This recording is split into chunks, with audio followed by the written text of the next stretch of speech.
नमस्कार साथियों, जय उत्तराखंड। मेरा नाम Dinesh Singh best one you के टीम से। साथियों बहुत बहुत धन्यवाद। आप लोगों ने काफ़ी सराहा है हमारे सारे प्रोग्राम्स को। आप देखते हैं कि हम पूरा प्रयास कर रहे हैं उत्तराखंड में एक परिवर्तन लाने का। मैं सभी साथियों से बिल्कुल उम्मीद करूंगा, आशा करूंगा कि हर बार की तरह जिस तरह से आप लाइव वीडियोस शेयर करते हैं, कृपया सभी साथियों के साथ ये वीडियो अवश्य शेयर करें। आज जो मैं आपको जानकारी दे रहा हूँ, हमने बहुत मेहनत करी है इस जानकारी के पीछे। तो मैं चाहूँगा कि जो भी साथी मेरे इस लाइव प्रोग्राम से जुड़ रहे हैं, प्लीज़ अधिक से अधिक लोगों के साथ आप ये वीडियो शेयर कीजिएगा। मैं इसके अलावा आपको कुछ और भी चीज़ें बताना चाहूँगा। उत्तराखंड सरकार को हमने एक प्रपोज़ल दिया है, थोड़ी देर पहले ही वो कंप्लीट हुआ है। आप सभी साथियों को मैं बताना चाहूँगा इस प्रपोज़ल के अंदर क्या सारी बातें हैं, क्या हमारा पूरा एजेंडा है। तो सभी साथियों से निवेदन है, क्योंकि जानकारी बहुत बहुत ज़्यादा महत्वपूर्ण है, सभी साथियों के साथ ये जानकारी शेयर करें। हरी जानू जी नमस्कार, जय उत्तराखंड। तो मेरे साथियों, उत्तराखंड के अंदर बदलाव जिसकी हम परिकल्पना कर रहे हैं काफ़ी टाइम से, इसके पीछे हम बहुत बहुत बहुत टाइम से हम लगे हुए हैं कि किस तरीके से परिवर्तन आए। हालांकि पिछले 1.5 साल से हमने जो मुहिम चलाई है कि एक परिवार से एक व्यक्ति को सरकारी नौकरी मिले, जिस तरह से सिक्किम राज्य के अंदर मिलती है, और उसके अलावा भूमि कानून जैसे हिमाचल प्रदेश में ऐसा हो, और तीसरा जो है हमारा कि वर्ष 1950 जो है वही हमारा मूल निवास हो, और उसी मूल निवास के आधार पे 80% जो एम्प्लॉयमेंट है पूरे उत्तराखंड के अंदर हमारे साथियों को मिले। तो आज मैं जो आपको जानकारी देने वाला हूँ, बहुत बहुत बहुत ज़्यादा इम्पोर्टेंट जानकारी है। और हमने सरकार को जो प्रपोजल दिया है, उसके बाद हमने ये देखना है कि सरकार क्या एक्शन लेती है। इससे पहले मैं आपको छोटा सा उदाहरण दूंगा, और ये आपको समझना पड़ेगा कि अगर हम एक टीम में काम करते हैं, टीम का मतलब जैसे वन यू की टीम हमारी टीम है, और चाहे मैं उसका संस्थापक हूँ, लेकिन इससे कोई फ़र्क नहीं पड़ता। हम सब साथी मिलकर जब सबको एक दूसरे को टीम समझेंगे, तब जाके मज़ा आएगा। तो आपको मैं मज़े वाली बात बताता हूँ कि परसों हमें पता चला कि 1 सितंबर को हमें पता चला था कि कहीं ना कहीं पर कुछ ना कुछ इश्यूज़ चल रहे हैं, और हमारे उत्तराखंड के जो लोग हैं, और उनसे बहुत ज़्यादा टैक्सी का किराया वसूला जा रहा है। ये आप सभी साथियों को पता होगा, बहुत ज़्यादा किराया वसूला जा रहा है। और जय उत्तराखंड मोहन रावत जी, बहुत ज़्यादा किराया वसूला जा रहा है, और इसी किराए के विरोध में हमने सरकार को एक ईमेल भेजा था। उस पर कोई कार्रवाई नहीं हुई। हमने ईमेल का दोबारा रिमाइंडर भेजा, हमने रिमाइंडर भेजा, और उसके बाद सारे डीएम को हमने उसमें कॉपी पे रखा था। उस शिकायत पे बहुत तेज़ी से उस पर काम हुआ। चंपावत के अंदर ऑलरेडी फाइन करना शुरू कर दिया है। तो ये सभी आप लोगों का साथ है, आप लोग मिलकर जब काम करेंगे तभी ऐसे चलेगा। तो आज मैं बहुत ज़्यादा समय शायद लग जाएगा। आज मैं काफ़ी सारी चीज़ें आपको दिखाने वाला हूँ। पूरी प्रेजेंटेशन बना के सरकार को हमने भेजी है, सारे चीफ सेक्रेटरी को भेजी है, सारे डीएम को भेजी है, डायरेक्टरेट ऑफ इंडस्ट्रीज़ को भेजी है, एग्रीकल्चर डिपार्टमेंट के अंदर भेजी है, हॉर्टिकल्चर डिपार्टमेंट के अंदर भेजी है, department of training and employment में हमने भेजी है। अभी भेजा क्या है मैं आपको बताना चाहूँगा। ये सारी की सारी चीज़ें आपको मैं जानकारी देना चाहूँगा। तो साथियों प्लीज़, क्योंकि ये जानकारी बहुत बहुत ज़्यादा महत्वपूर्ण है, मैं चाहूँगा कि आप सभी साथियों के साथ इसको शेयर करें, और बहुत जल्दी ये जानकारी हम सोशल मीडिया के माध्यम से आप सबको देंगे। हम आप सबको ये फाइल देना चाहते हैं कि हमने सरकार को क्या भेजा है। आप अपने नाम से भेजिए, अपनी संस्था के नाम से भेजिए, हमें उससे कोई दिक्कत नहीं। हमें काम होने से मतलब, चाहे वन यूके ने भेजा, चाहे ABCD संस्था ने भेजा, चाहे 1 2 3 किसी व्यक्ति ने भेजा, चाहे दीपक जोशी जी ने भेजा, ये हरीश ध्यानी जी ने भेजा, हरीश धोनी जी ने भेजा, और हीरा जोशी जी ने भेजा, इससे कोई फर्क नहीं पड़ता। हरीश राम जी ने भेजा, कोई फर्क नहीं पड़ता। हमारा काम है सरकार को बार बार सोशल मीडिया पर ये संदेश भेजना, आखिर हमने किया क्या है। तो साथियों, जो हम लोग मिलकर मुहिम चला रहे हैं, ये बहुत बहुत बड़ी मुहिम है। ये इसमें केवल मेरा कोई बेनिफिट नहीं है, आपका कोई पर्सनल बेनिफिट नहीं है। बेनिफिट जो है पूरे उत्तराखंड के एक एक परिवार, एक एक व्यक्ति के लिए है। इतना काम तो हम कर ही सकते हैं कम से कम अपने लोगों के लिए। बहुत मेहनत करी है इसके पीछे, बहुत ज़्यादा डेटा जुटाया है, और सारे के सारा डेटा, जैसा आपको पता है कि हम जो सरकार को जो जानकारी भेजते हैं, आप लोगों को जो भी दिखाते हैं, ये बिल्कुल ऑथेंटिकेटेड डेटा है। हम अपने मन से कुछ नहीं बना के डालते हैं, कोई मनगढ़ंत बातें नहीं करते हैं। और जिस तरीके से हम इसके पीछे मेहनत करते हैं, मैं आपसे निवेदन करूंगा, प्लीज़ इस जानकारी को सभी साथियों तक पहुंचाएं, उनको पता चले कि इस तरह से भी काम हो सकता है। तो मैंने एक जो मेल भेजा है, मैं उसकी प्रेजेंटेशन जो मैंने बनाई थी वो आपको भेजता हूँ, वो आपको दिखाता हूँ, और उसके बाद आपको जो हमने PDF फाइल सरकार को जो अटैच करके दिखाया मेल में भी, वो आपको दिखाऊंगा कि कितने सारे अधिकारियों को, मुख्यमंत्री जी को, अन्य कई लोगों को हमने ये जानकारी दी है। तो ये थोड़ा सा लंबा होने वाला है आज का वीडियो, लेकिन जानकारी इतनी महत्वपूर्ण है कि आप बोलेंगे हाँ दिस इज़ पॉसिबल। आज के टाइम पर बहुत सारे लोग बोलते हैं कि ये पॉसिबल नहीं कि उत्तराखंड के अंदर एक परिवार से एक व्यक्ति को सरकारी नौकरी मिले। हमने कहा एवरीथिंग इज़ पॉसिबल। तो साथियों, अब आप मेरा चेहरा कम देखेंगे, और मैं आपको जो दिखाने वाला हूँ अपने लैपटॉप के अंदर, ये आप थोड़ा ज़्यादा देखेंगे। तो प्लीज़ निवेदन है, प्लीज़ बने रहिए, जुड़े रहिए और अधिक से अधिक लोगों तक ये वीडियो शेयर कीजिएगा। ये जानकारी बहुत मुश्किल से हम जुटाते हैं, बड़ी मुश्किल से एक प्रपोजल बनाते हैं, बहुत रिसर्च करते हैं। तो प्लीज़ आप लोग इसको शेयर कीजिएगा। जय उत्तराखंड। मैं आपको दिखाता हूँ।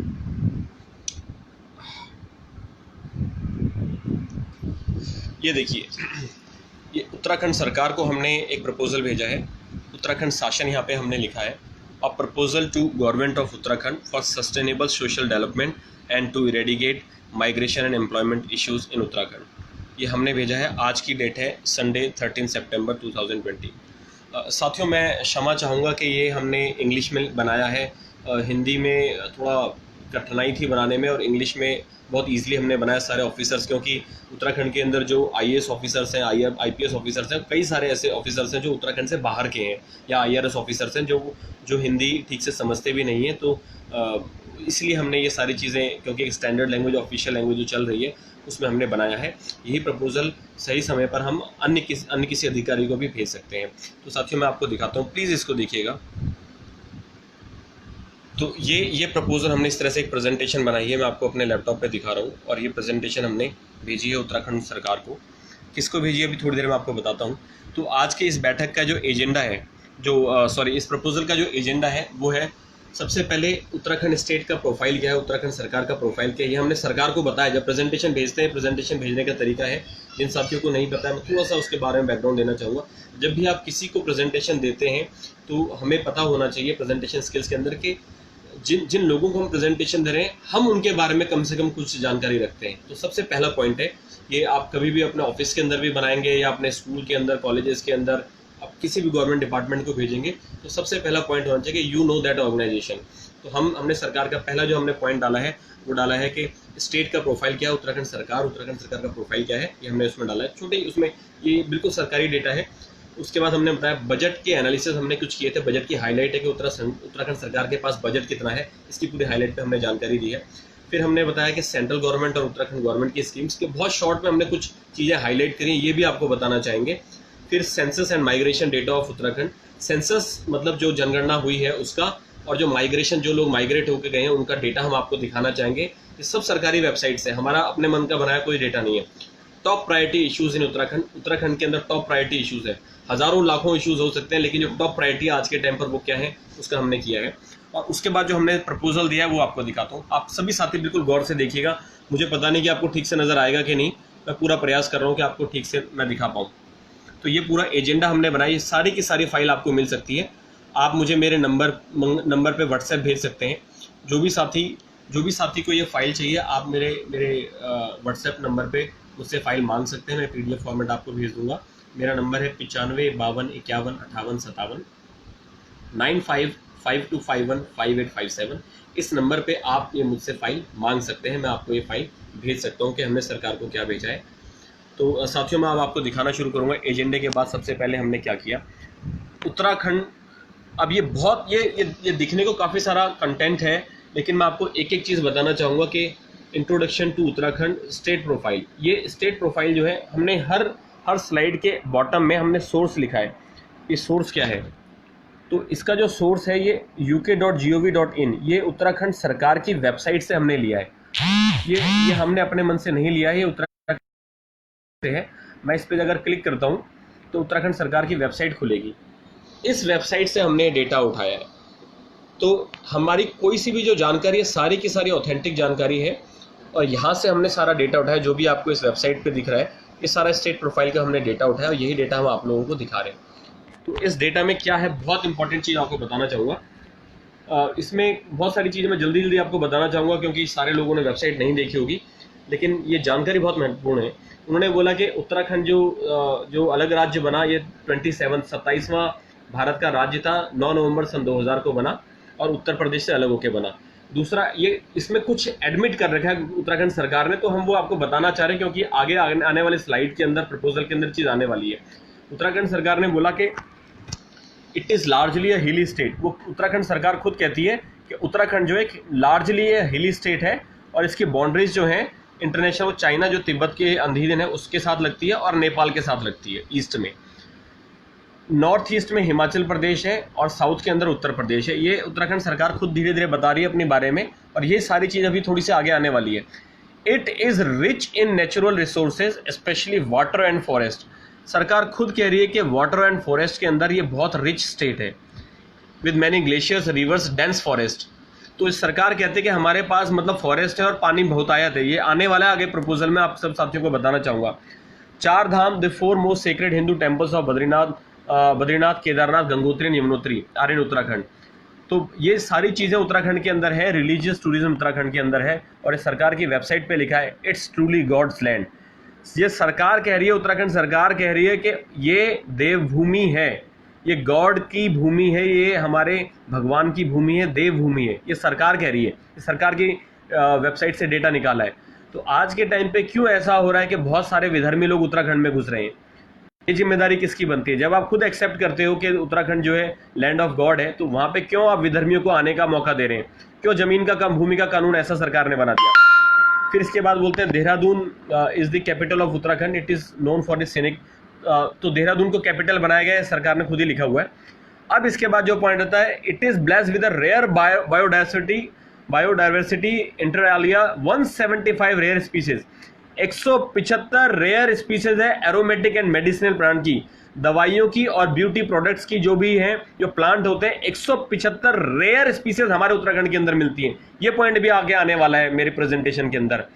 It's climatic zones make it amendable for variety of commercial opportunities. वो खुद कहते हैं कि हॉर्टिकल्चर, फ्लोरिकल्चर और एग्रीकल्चर, हॉर्टिकल्चर, फ्लोरिकल्चर और एग्रीकल्चर के लिए उत्तराखंड बेस्ट है। ये खुद ही वो कहते हैं, हम नहीं कह रहे, खुद उत्तराखंड सरकार कहती है। लेकिन उन्होंने क्या किया, इस पर हम आएंगे बहुत जल्दी। It has a vast tourism potential in adventure, leisure and eco tourism. ये सरकार खुद कह रही है, हम नहीं कह रहे, कि टूरिज्म के अंदर बहुत ज़्यादा पोटेंशियल, एडवेंचर टूरिज्म के अंदर, लेजर के अंदर, इको टूरिज्म के अंदर। ये सरकार कह रही है, ये उन्हीं की वेबसाइट से डेटा लिया है। फिर सरकार कहती है कि state is rich in mineral deposit like limestone हमारे यहाँ मिलता है, मार्बल मिलता है, रॉक फॉस्फेट मिलता है, मैग्नेसाइट मिलता है, कॉपर मिलता है, जिप्सम मिलता है। ये बहुत सारी चीज़ें जो है हमारी उत्तराखंड सरकार कह रही है सब हमारे पास है। हमारे पास स्मॉल स्केल इंडस्ट्री जो है 25,294 है, और एम्प्लॉयमेंट जो है 63,599 लोगों को इसमें मिला हुआ है। ये बहुत सारे लोगों को डेटा बोरिंग लगेगा, लेकिन ये बहुत बहुत ज़्यादा इंपॉर्टेंट है जब आप सरकार से कोई डिमांड रखते हैं कि हमारे पास पूरी जानकारी है। तो इसी तरीके से सरकार ने हमें बोला कि फॉरेस्ट बेस्ड बहुत सारी इंडस्ट्री हमारे पास है, जिसमें से 54,047 हैंडीक्राफ्ट यूनिट्स हैं स्टेट के अंदर। और हमारे राज्य के पास abundant availability of quality human resource है। हमारे पास, कहने का मतलब है, काम करने वाले क्वालिटी लोग बहुत सारे हैं। ये हमारे उत्तराखंड सरकार की वेबसाइट पे लिखा हुआ है। और हम आज के टाइम पर हम बहुत ज़्यादा एमर्जिंग स्टेट हैं जहाँ पर बाहर की कंपनीज इन्वेस्ट करना चाहती हैं, उत्तराखंड से बाहर की भी और विदेशों की भी। और उत्तराखंड के अंदर उन्होंने बहुत सारे मेजर्स लिए हैं जहाँ पर वेरियस सेक्टर्स ऑफ इकोनॉमीज जो हैं वो यहाँ पर पार्टिसिपेट करेंगे। टोटल एरिया 53,483 स्क्वायर किलोमीटर है। पॉपुलेशन है 1,01,17,000। तो साथियों, ये जो जानकारी मैं आपको दे रहा हूँ ये बहुत बोरिंग टाइप की आपको लगेगी, क्योंकि आज के टाइम पे अगर मैं बोलूँ कि यहाँ पर मैं आपको ऑनलाइन डांस दिखाने वाला हूँ, एक कल्चर प्रोग्राम होने वाला है, तो बहुत सारे लोग उसको देखने को तैयार होंगे। लेकिन जो जानकारी की हम बात करते हैं वो बहुत ही कम लोग इस बारे में जानना चाहते हैं कि ये क्या हो रहा है, कैसे। उनको मतलब है कि भाई मेरी सरकारी नौकरी मिल जाए, मैं एक फ़ोन करूँ किसी को, मेरी सरकारी नौकरी लग जाए। आज के टाइम पे हमारे लोगों का ये हाल है। जब तक जागरूकता, जानकारी नहीं आएगी तब तक कोई काम नहीं होगा। इसलिए हम कहते हैं कि जानकारी बढ़ाओ, शेयर करो। अब मैं उत्तराखंड बजट की हाईलाइट दिखाता हूँ। ये उत्तराखंड सरकार क्या कहती है, ये बजट कहाँ पे खर्च होता है, आप देखिए। उत्तराखंड सरकार कहती है budget 2021 highlight of Uttarakhand government. ये सरकारी डेटा है। इसका जो इन्फॉर्मेशन हमें मिली है budget.uk.gov.in से मिली है। ये पूरी बजट की वेबसाइट है, उत्तराखंड डिपार्टमेंट ऑफ बजट। ये हमारा डेटा नहीं है, ये उत्तराखंड सरकार का डेटा है। यहाँ से आप बजट देख सकते हैं। ये प्रेजेंटेशन आप सबको भेज दूंगा। तो सरकार कहती है रुपया आता है। रुपया कहाँ से आता है मैं आपको दिखाना चाहूँगा। 26.02% है, वो कर राज्य से, टैक्स से आता है। ये राज्य सरकार का टैक्स है। और इसके अलावा जो आता है केंद्र सरकार से सहायता अनुदान 31.17%, लाल में जो है इस केंद्र सरकार से दिखता है। और केंद्र करों में राज्यांश 16%। अगर मैं टोटल करूं 26 का और 16 का, तो 40, ये करीब 42%, 43% के आसपास आता है। तो 42% पैसा जो है वो कर से ही आता है, टैक्स से सरकार के पास। ये सरकार कह रही है, हम नहीं कह रहे हैं, ये सरकार कह रही है। और रुपया जाता है, सरकार ने बताया रुपया उनका बहुत जाता है, ये वेतन भत्ते में काले रंग में जो लिखा है इसमें जाता है। उसके अलावा जो लाल रंग में है ये पेंशन के उसमें जाता है। जो अन्य व्यय है वो ऑरेंज कलर में इन्होंने भगवा रंग में डाला हुआ है। ग्रीन कलर में इन्होंने डाला हुआ है हरे रंग में कि निर्माण अनुरक्षण में जाता है। ब्याज के लाभांश में इनका पैसा जाता है। तो ये सरकार खुद कहती है कि हमारा जो पैसा है वो आता कहाँ से है, कर से बहुत ज़्यादा आता है, केंद्र के करों से आता है। और करेत्तर राजस्व मतलब जहाँ पर ज़्यादा कर जो जहाँ पर नहीं है उसको करेत्तर बोलते हैं। तो सबसे ज़्यादा पैसा जो ब्लू आपको दिख रहा है इस सरकार को टैक्स से मिलता है। इसके अलावा जो केंद्रीय करों से मिल रहा है जो ग्रीन में आपको दिख रहा है ये भी बहुत बड़ा अमाउंट है। तो 42% तो यहीं से आ रहा है। और उसके अलावा जो बच गया वो 31.17% जो ये है ये दिखा रहा है केंद्रीय सरकार के कर से आता है। तो साथियों अगर आप समझ रहे हैं कि रुपया जो आ रहा है, और चौथा जो है लोक ऋण, ये 4 जगह से हमारे पास 80% से ज़्यादा पैसा आ रहा है। तो समझने वाली बात यह है कि सरकार के पास जब पैसा कर से आता है, और कर कहाँ से होगा, जब हम लोग खर्च करते हैं उसके बाद ही कर से पैसा आता है। इस सरकार का डेटा है। और ये सारे जो हमने सरकार को प्लानिंग दी, जो प्रपोजल दिया है उसके अंदर ये डेटा मैं आपको दिखाने वाला हूँ कैसे किया है। अब उत्तराखंड सरकार की जो स्कीम्स हैं आपको जान के बहुत ज़्यादा हैरानी होने वाली है। उत्तराखंड और केंद्र सरकार की अगर मैं स्कीम्स मिला दूं, आप देखिए ये चीज़, आप ये भी देखिए, एक वेबसाइट है चीफ डेवलपमेंट ऑफिस की है देहरादून की, इसका भी हमने लिंक दिया है। और आज के टाइम पे सबसे मोस्ट फेमस स्वरोजगार योजना है वो है MSY, मुख्यमंत्री स्वरोजगार योजना। और इसके जो सोर्सेज है मैंने हर स्लाइड पे सोर्स डाला है, हमने जानकारी कहाँ से निकाली है। और आज के टाइम पर हमारे पास उत्तराखंड के अंदर 200 से ज़्यादा स्कीम्स चल रही हैं, योजनाएं चल रही हैं अपने लोगों को आगे बढ़ाने की। 200 से ज़्यादा, कुछ नहीं हो पा रहा है। हम तो एक ही स्कीम में सारा काम करने वाले हैं, एक परिवार से एक व्यक्ति को सरकारी नौकरी। वर्ल्ड बैंक जो है वो भी फंडिंग देता है उत्तराखंड सरकार को। Scheme information is available on website, ये हाईलाइट है कि स्कीम की इन्फॉर्मेशन मिले। लेकिन अभी चैलेंजेस क्या आ रहे हैं उत्तराखंड सरकार के साथ आज के टाइम पे हमारा कोई भी उत्तराखंडी बंदा जानना चाहता है कि कोई स्कीम का मुझे कैसे फ़ायदा लेना है, तो हमारे साथ क्या चैलेंज है, एक जगह पर सारी स्कीम नहीं मिलेंगी।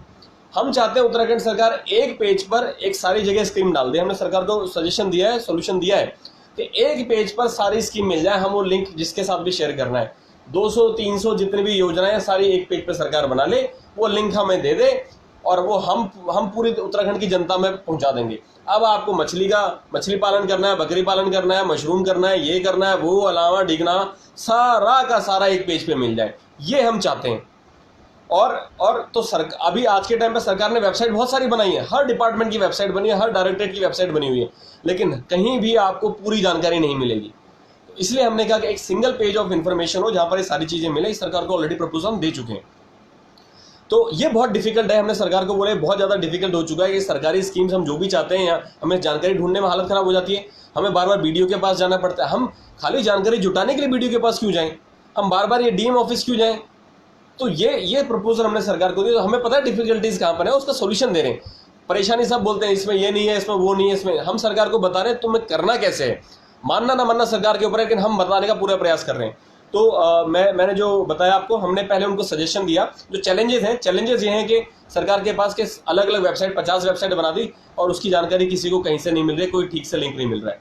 दूसरा है contact information are not given properly, email आपको नहीं मिलेगी, उनका मोबाइल नंबर नहीं मिलेगा, उनके लैंडलाइन नंबर नहीं मिलेंगे, कॉन्टैक्ट इन्फॉर्मेशन ठीक से नहीं है, लैंडलाइन नंबर पे आप फ़ोन करोगे वो फ़ोन चलते नहीं है, ये समस्या भी है।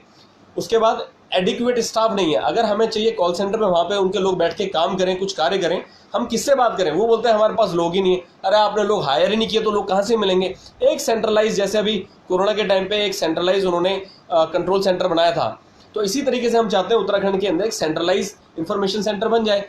वो सीधा बोले आपका मोबाइल नंबर क्या है, या हमें ऑनलाइन पेज की फैसिलिटी मिल जाए, उसमें जैसे बंदा अपना नंबर डाले इमीडिएटली। आजकल के टाइम पे तो व्हाट्सएप का बहुत अच्छा यूज़ हो सकता है, सरकार का बहुत कम खर्चा है उसमें हार्डली 10 पैसा 15 पैसा 20 पैसा एक मैसेज पे लगना है। जैसी इन्फॉर्मेशन चाहिए, सारी की सारी टेक्नोलॉजिकल कंपनीज, सारी की सारी कंपनीज आजकल व्हाट्सएप के थ्रू मैसेज भेज रही हैं। तो उस फ़ोन पे कॉल करें, इमीडिएटली अपने व्हाट्सएप नंबर से कॉल करें, इमीडिएटली सरकार व्हाट्सएप पे भेज दे, भाई ये पूरी की पूरी जानकारी इस पेज पे जाके आप ढूंढ लो। केवल एक मैसेज भेजना है, व्हाट्सएप भी हो सकता है, SMS भी हो सकता है, एक लिंक ही तो भेजना सरकार को। तो वो प्रपोजल हमने सरकार को दिया है। Process and eligibility of enrolling in scheme. अच्छा, अभी मुझे कोई स्कीम चाहिए, उसका प्रोसेस क्या है वो पता ही नहीं है क्या क्या डॉक्यूमेंट ठीक से लगने वो पता नहीं है। बैंक जाते हैं वो अलग ड्रामा करते हैं, तहसील ऑफिस जाते हैं वो अलग ड्रामा करते हैं, ये कुछ चीज़ पता नहीं चलती। तो आज के टाइम पे द्रविड़ सिंह जी प्लीज़ गाली वाली मत दीजिए। हम वन यू की टीम वाले गाली गलौज पे विश्वास नहीं करते हैं। प्लीज़ अपना ये कमेंट रिमूव कीजिए, ये गलत तरह की भाषा प्रयोग नहीं कर सकते हैं आप। मैं क्षमा चाहूँगा, लेकिन ये हमारे विचारधारा नहीं है। प्लीज़, हमें पता है गलतियाँ हैं, लेकिन सोल्यूशन अगर वो बोलते हैं सोल्यूशन नहीं है तो हमने सोल्यूशन देने का पूरा प्रयास किया है, दिया है। और अगर कल को सरकार काम नहीं करती है तो हर लेवल पे, चाहे राजनीतिक तौर पे, हम राजनीतिक तौर पे जाने के लिए खड़े हैं कल को, क्योंकि सरकार हमें मजबूर कर रही है कि हम काम नहीं कर रहे हैं। अगर सरकार मजबूर करती है कि सरकार काम नहीं कर रही है तो हमें भी सारे ऑप्शंस खुले हुए हैं, लेकिन हम सारी हायरार्की फॉलो करना चाहते हैं। हर अधिकारी से हम उसको मेल के थ्रू, मिलने से, कॉल करके अपनी जानकारी पहुंचाना चाहते हैं। कल को सरकार ये ना बोले कि तुमने सही तरीका इस्तेमाल नहीं किया। हम सारे के ये लास्ट प्रोसेस था हमारा सोल्यूशन देने का सरकार को, इसके बाद केवल फेस टू फेस मिलना रहता है, वो भी हम काम करेंगे। हम देखना चाहते हैं सरकार कहाँ तक हेल्प करती है। अगर सरकार ने हेल्प नहीं करी सही समय तक, उसके बाद इस सरकार का केवल बॉयकॉट शुरू होगा। तो हमने पूरे विनम्रता के साथ सरकार को लिखा है, वो आपको मेल जिसको चाहिए मुझे व्हाट्सएप कर देना अपना ईमेल एड्रेस। मेरा नंबर है 9552515857, 9552515857। आपको ये भी मिल जाएगा और आपको ईमेल जो हमने भेजी वो आपको फॉरवर्ड कर देंगे। साथ ही हमने सरकार को बोला कि आप क्या करें, एक वेबसाइट का एक पेज बनाइए जिसमें सारी इन्फॉर्मेशन की जानकारी रहे, उत्तराखंड के सारे डिपार्टमेंट की, सारी स्कीम की। सिंगल पेज से काम हो सकता है। आपसे नहीं होता तो आप हमें बताइए, हम बना के दे देंगे फ्री ऑफ कॉस्ट। हमने बोला एक सेंट्रलाइज कॉल सेंटर बनाइए, सरकार को हमने प्रपोजल दिया, सेंट्रलाइज कॉल सेंटर बनाइए, और जहाँ पर ये सारे हमारे जैसे किसान का एक नंबर होता है, इसी तरीके से भाई ये जानकारी हमें किसी भी स्कीम की जानकारी कहाँ से मिलेगी, एक नंबर डाल दो 1234567890, उस पर फ़ोन करें और इमीडिएटली हमारे पास एक व्हाट्सएप आ जाए या फिर एक SMS आ जाए जिस पर लिंक है, उस पर लिंक पे क्लिक किया, सारी जानकारी हमारे हाथ में। कितना टाइम लगता है सर, कितना? एक हफ्ता लगता है इंप्लीमेंट करने, 1 वीक, एक हफ्ते के अंदर इंप्लीमेंट हो सकता है। आगे आते हैं, हमने सरकार को बोला आप अपने वीडियो प्रोग्राम्स बनाइए। जैसे बार बार गांव के अंदर क्या होता है, लोग वीडियो के पास जाना, पहाड़ में इधर उधर ट्रैवल करना बहुत मुश्किल हो जाता है। हमने सरकार को बोला अपने वीडियोस को, अपने अधिकारियों को बोले अपने वीडियोस बनाए। वो वीडियो बना के, जैसे एग्जांपल देता हूँ मछली पालन के ऊपर, मछली पालन क्या होगा, कैसे होगा, उसकी जानकारी आपको वेबसाइट पे मिल जाएगी। और वीडियो खुद एक वीडियो बनाए, या जो भी डेवलपमेंट ऑफिसर है या कोई IAS IPS IRS ऑफिसर को बनाना चाहता है, या स्कीम प्लानिंग का जो प्रोग्राम मैनेजर है, वो अपना एक वीडियो बनाए और उत्तराखंड सरकार अपना एक यूट्यूब चैनल जो भी है उसमें डाले कि भाई ये इसके लिए जानकारी देखनी, इस यूट्यूब वीडियो में देख लो। कहीं जाने की जरूरत नहीं, कहीं कुछ करने की जरूरत नहीं, घर बैठे बैठे सरकार को ये काम करना है। हर डिपार्टमेंट में ऑर्डर देना है, एक हफ्ते के अंदर एक स्कीम पे वीडियो बन के आना चाहिए। 1 महीने के अंदर सारी समस्याएं खत्म हो जाएंगी। जहां पर सारी जानकारी की हम बात करते हैं, उत्तराखंड सरकार से हमें जहां जहां जानकारी चाहिए वो सारी की सारी टेंशन खत्म हो जाएगी। तो ये कितना अच्छा होगा। हमारे पास एक सिंगल विंडो कंसेप्ट अगर हमें मिले तो, एक वेबसाइट मिल जाए और एक यूट्यूब का चैनल मिल जाए जहां पर सारे उत्तराखंड के अधिकारी, जो प्रोग्राम ऑफिसर्स हैं, डेवलपमेंट ऑफिसर्स हैं, वो अपने वीडियो बना के डालें। हमें तो बहुत खुशी होगी कि इस तरह से अगर काम 1 महीने के अंदर सारी चीज पॉसिबल, विदिन अ मंथ। अगर नहीं पॉसिबल है, किसी को इस पर भी शक है तो मुझसे संपर्क कर सकता है। अब मैं नेक्स्ट, तो मैंने बताया सभी साथियों को कि 200 से ज्यादा स्कीम है, लेकिन कितनी फ्रूटफुल है आज के टाइम पर। कोई भी बंदा मुझे 15 या 20 स्कीम के नाम गिना दे। 200 से ज्यादा स्कीम उत्तराखंड के अंदर है। द्रविड़ सिंह जी कह रहे हैं इस सरकार से आप क्या उम्मीद कर सकते हो? सर, हमारा काम है सरकार को प्रपोजल देना, उनको सजेशन देना, क्योंकि जब तक बच्चा नहीं रोता है तो माँ भी दूध नहीं पिलाती है। हम रोने लग गए हैं। हम चाहते हैं कि भाई उत्तराखंड सरकार कुछ करे, उनको जो चाहिए था। कल को सरकार ये ना बोले हमारे पास कोई नहीं आया, वन यू की टीम पहुंची है उनके पास, हम बार बार बोलेंगे। हमने कई बार उनको प्रपोजल भेजा और कई समस्याओं पर हमने मेल डाला, काम भी हुआ है। तो ये बहुत बड़ा प्रपोजल है हमने आज तक सरकार को इतना बड़ा प्रपोजल नहीं भेजा था। आज हमने भेजा। इसके अंदर 1 फैमिली 1 जॉब वाली स्कीम के बारे में मैं बताने वाला हूँ। तो ये वाला काम हमने किया। जो साथी बाद में जुड़े प्लीज इस वीडियो को शुरू से देख सकते हैं। अब मैं आपको दिखाता हूँ कि उत्तराखंड के अंदर सबसे बड़ी जो परेशानियां हुई, वो माइग्रेशन जो हुआ, जो पलायन हुआ, और सेंसस जो उत्तराखंड का पलायन आयोग की रिपोर्ट कहती है, वो क्या कहती है, मैं आपको दिखाना चाहता हूँ। आप प्लीज इसको देखिए। हमने डाला census and migration data of Uttarakhand. Census का मतलब जनगणना और माइग्रेशन का मतलब पलायन, इसका डेटा है। तो 2011 में सेंसस हुआ था, अगली बार 2021 के अंदर होगा। टोटल विलेजेस उत्तराखंड के जो विलेजेस हैं 16,793 गांव हैं, जिसमें से इनहेबिटेड का मतलब जहां पर लोग रहते हैं वो 15,745 हैं, और घोस्ट विलेज जो है 1,048 है। 1,048 गांव हमारे उत्तराखंड के अंदर ऐसे हैं जहां पर लोग नहीं रहते। कितनी शर्म की बात है हमारे लिए या हमारी सरकार के लिए। कि आपने ऐसी क्यों स्थिति आने दी थी कि गांव से लोग अपना घर बार छोड़ छाड़ के बाहर चले गए। कोई ढाबे में नौकरी कर रहा है, कोई छोटे मोटे होटल में नौकरी कर रहा है, कोई दुकान में नौकरी कर रहा है, कोई सिक्योरिटी गार्ड की नौकरी कर रहा है। क्या हम इसीलिए रह गए? कहाँ गए हमारे बड़े बड़े अधिकारी? कहाँ गए हमारे बड़े बड़े अधिकारी जो टॉप लेवल ऑफिशियल्स बनते हैं?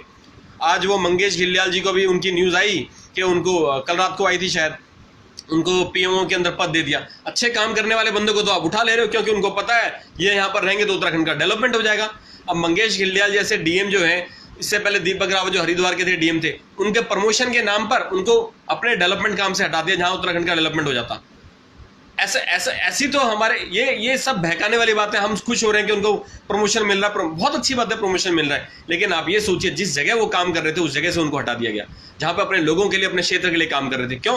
क्योंकि कल को यही लोग जो थे, आपने लेटेस्ट अभी न्यूज़ भी सुनी होगी, कुछ टाइम पहले, 2 हफ्ते पहले न्यूज़ आई थी कि ये जो अधिकारी थे ये सरकार के सामने तन के खड़े हो जाते थे कि भैया हमें अपने लोगों की भलाई के लिए अच्छा काम करना है। ब्यूरोक्रेट्स के अंदर और नेताओं के बीच में बहुत बड़े घमासान हुआ।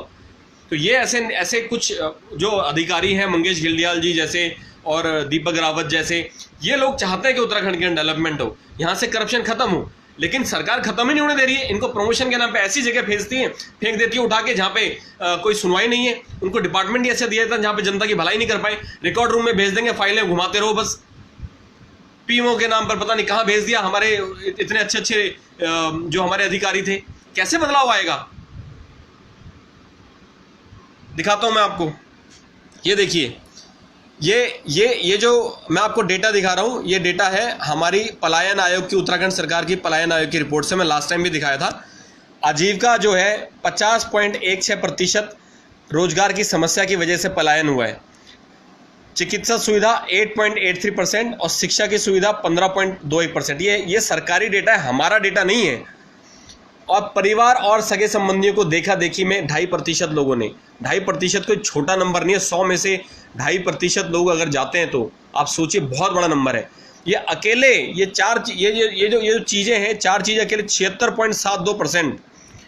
ये तो 76.72%। मतलब अगर सरकार आजीविका पे ठीक से काम कर लेती तो इतना पलायन होता ही नहीं। उत्तराखंड के अंदर आज जो विधर्मी लोग घुसे पड़े हैं वो इसी सरकार की देन है। हमने सरकार को बोला कि आप प्लीज इसका सोल्यूशन निकालिए। और अब आप देखो, मैं हाउस होल्ड की इंफॉर्मेशन दिखा रहा हूँ। हाउस होल्ड मतलब कितने परिवार हैं। ये censusindia.gov.in, ये भारत सरकार का डेटा है, हमारा डेटा नहीं है। अल्मोड़ा के अंदर 1,40,600 परिवार हैं। बागेश्वर के ऐसे कर करके पूरे उत्तराखंड के जो टोटल फैमिलीज हैं वो है 20,55,400। 20,55,400 हैं। 20,55,400 फैमिली हैं। हम किसकी बात करें? 20 लाख फैमिली को आपने एम्प्लॉयमेंट देने में बहुत दिक्कत हो रही है। 53,000 करोड़ का बजट है सरकार का। तो अब हमने सरकार को परेशानी है। सर देखिए, आप जो भी साथी देख रहे हैं, बहुत बहुत धन्यवाद। इस जानकारी को शेयर कीजिए। जो भी उत्तराखंड के अंदर परेशानियां हैं ये आप सबको बताएं, लेकिन हमने टॉप परेशानी, जो टॉप मोस्ट परेशानियां हैं, हमने उसको आइडेंटिफाई किया। और ये खुद सरकार का डेटा कहता है, आपको भी पता है, हमें भी पता है, रोजगार नहीं है। अगर आज आपके पास पैसा नहीं है, आप कुछ नहीं कर पाएंगे। आज के टाइम पे सबसे पहले बंदा अपना परिवार पालना चाहता है, पेट चाहिए अपना परिवार का। मेरा जब तक अपने पास कुछ पैसा, कुछ बैकअप नहीं होगा, हम कुछ नहीं कर पाएंगे। हमें सबसे पहले पैसा चाहिए। पैसा कहाँ से आएगा? स्वरोजगार कर करके 20 साल 25 साल से स्वरोजगार हो रहा है। आज भी मैं कई लोगों को देखता हूँ स्वरोजगार की बात करते हैं। बहुत अच्छी बात है, स्वरोजगार होना चाहिए, जरूर होना चाहिए, लेकिन किस कीमत पर? जब आज मेरे पास 10,000 रुपये महीना नहीं आ रहा है, मैं किस स्वरोजगार की बात करूँ मैं? हम चाहते हैं एक परिवार से एक व्यक्ति को सरकारी नौकरी मिले। एक भाई को अगर नौकरी मिलती है, दूसरा भाई या दूसरी बहन उसका स्वरोजगार करे। हम चाहते हैं कि अगर उसके बाप को नौकरी मिलती है तो बेटा स्वरोजगार करे, बेटे को नौकरी मिलती है तो बाप स्वरोजगार करे। ऐसा स्वरोजगार हम चाहते हैं ताकि घर में पैसा तो आए, इतना पैसा तो आए कि स्वरोजगार के लिए हम कम से कम बैकअप तो तैयार खड़ा कर पाए। आज के टाइम पे हम स्वरोजगार से खुशहाली आएगी, यह होगा वो होगा, जरूर होगा, हम भी मानते होगा, लेकिन पहले पैसा तो आए आपके पास। वो पैसा लगाने के लिए है नहीं, स्वरोजगार करेंगे। इसलिए पैसा बेसिक, हर फैमिली के अंदर पैसा कहां से आए, इसी के लिए पूरी प्लानिंग, पूरे सरकार को ये हमने पूरी प्रोजेक्ट रिपोर्ट भेजी, अपना प्रपोजल भेजा है। आप सभी साथियों को हम शेयर करेंगे, वेबसाइट पे भी हम इसका लिंक डाल देंगे। आप प्लीज जाके देखिएगा, डाउनलोड कीजिए, शेयर कीजिए सबके सामने। अपने नाम से सरकार को भेज दिया, हमें कोई दिक्कत नहीं। अगर आप हमारे इस रिपोर्ट से, हमारे प्रपोजल से, हमारी रिसर्च से अगर आप संतुष्ट, आपको लगता है कि हम कुछ कर सकते हैं, तो हमको मिलकर काम करना पड़ेगा। अब मैं आपको दिखा रहा हूँ टॉप प्रायोरिटीज। कोई लोग मुझे बोलेंगे बंदर भालू ये हो गए, ये सबसे बड़ी प्रायोरिटीज हो गई। कोई मुझे बोलेगा जंगली सुअर प्रायोरिटी हो गई, कोई बोलेगा पानी हो गई, कोई बोलेगा सड़क हो गई, कोई बोलेगा कुछ हो गया। सब कुछ बोलते रहेंगे, लेकिन आज ये आपको पता है, हर व्यक्ति को पता है कि आपके घर में आज पैसा नहीं है तो सबसे बड़ी प्रायोरिटी पैसा है। आपके पास पैसा नहीं है, आप अपने क्षेत्र से दूसरे क्षेत्र, आप डीएम ऑफिस तक नहीं जा पा रहे हो क्योंकि आपके पास पैसा नहीं है। ड्राइवर जो है, जो कैब टैक्सी ड्राइवर हैं, ये मनमाना किराया वसूल रहे हैं, इसके लिए कंप्लेंट डाली, इस पर एक्शन हुआ है। हमें बहुत खुशी है, सरकार ने एक्शन लिया, डीएम ने एक्शन लिया, कुछ अधिकारियों ने एक्शन लिया है हमारी रिपोर्ट पे, तो हमें बहुत खुशी है इस चीज़ की। तो हमें चाहिए सबसे पहले पैसा। पैसा कहाँ से आएगा?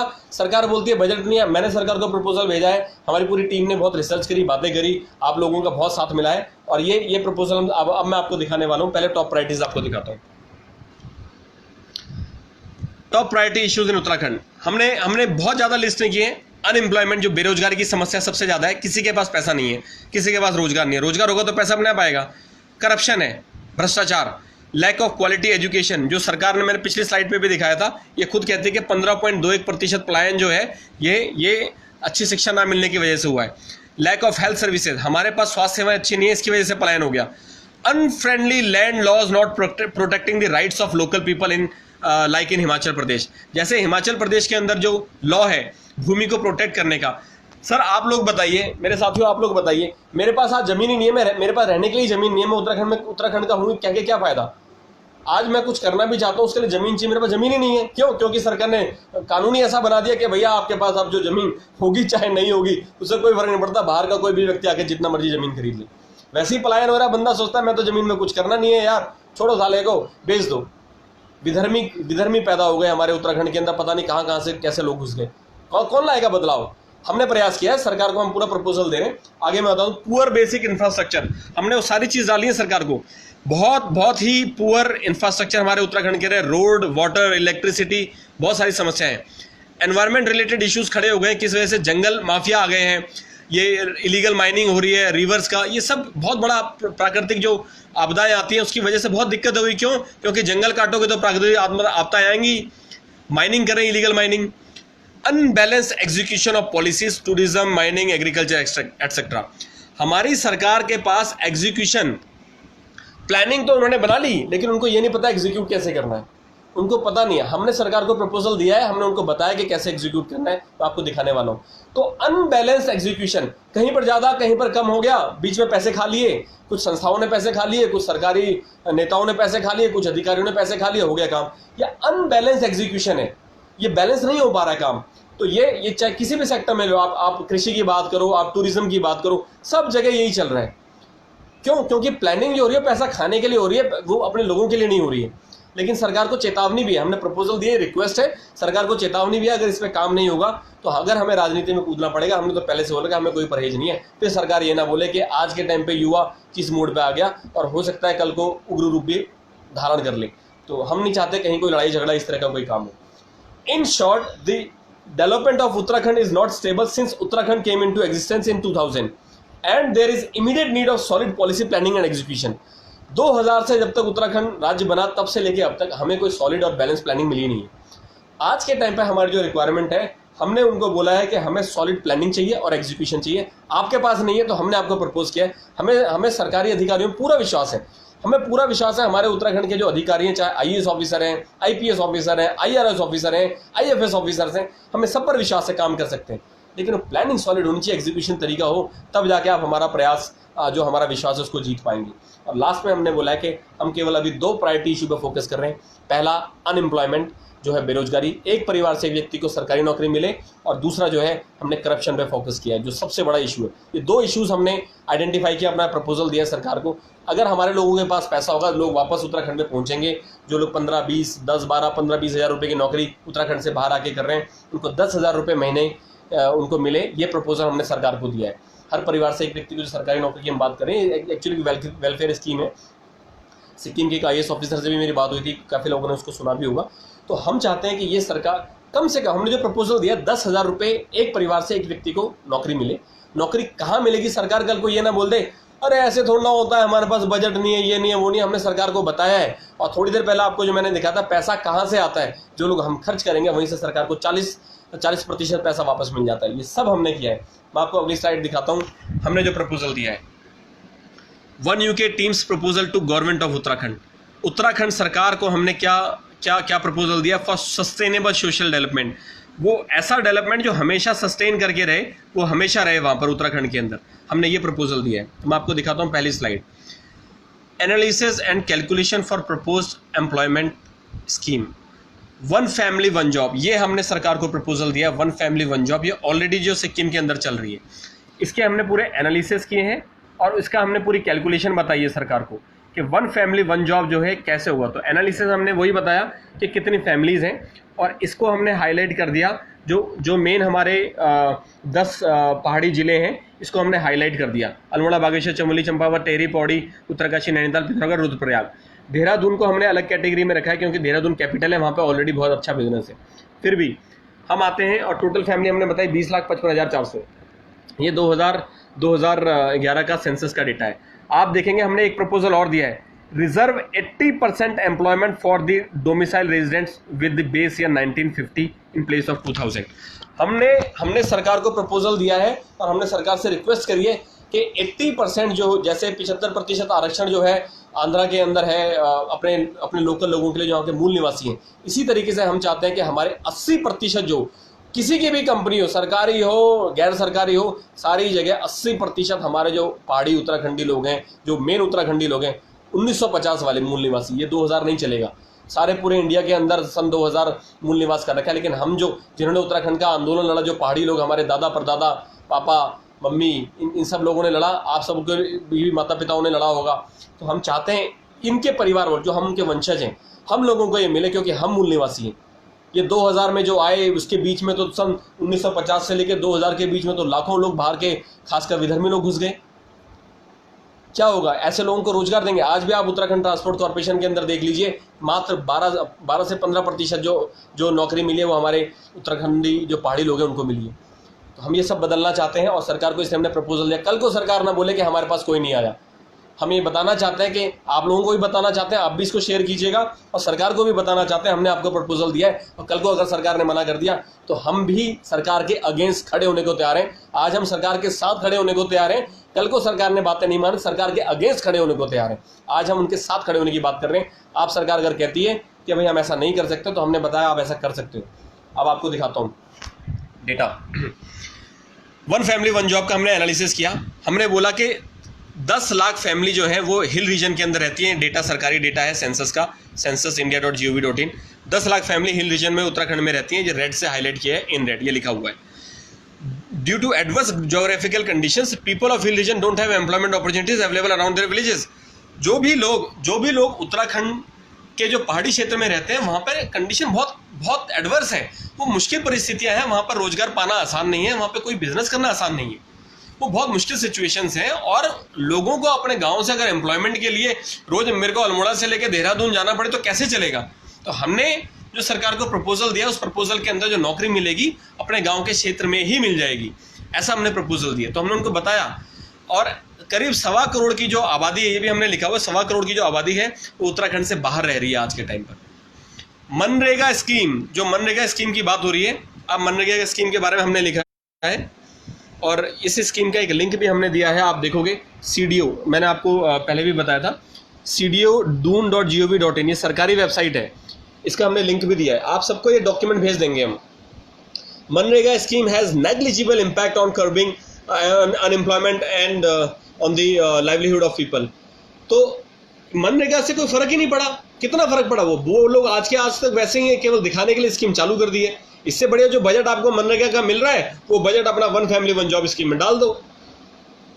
गवर्नमेंट ऑफ उत्तराखंड हैज 53,500 से ज्यादा का 53,500 से ज्यादा करोड़ का बजट है इस साल का हमारा। इतना बड़ा budget. Government of Uttarakhand receives more than 40% revenue from various taxes. Uttarakhand सरकार खुद ही कह रही है कि भाई 40% से ज्यादा जो हमें जो रेवेन्यू जनरेट हो रहा है वो टैक्स से मिल रहा है। अब आप सोचिए, मुझे 10,000 रुपये मुझे मिलते हैं, मैं कहाँ खर्च करूंगा? उसको रखूंगा तो नहीं। मैं 10,000 रुपये मार्केट जाऊंगा, सामान खरीदूंगा, बच्चों की एजुकेशन में करूँगा, कहीं ना कहीं खर्च करूंगा। तो वो किसी ना किसी तरीके से रॉ मटेरियल को, जो बंदा बिजनेस कर रहा है, वो रॉ मटेरियल बन रहा है, उसका प्रोडक्ट बन रहा है, हर टाइम पर टैक्स लग रहा है। 40% पैसा, मतलब 10,000 में से 4,000 रुपये वापस सरकार के पास जा रहे हैं।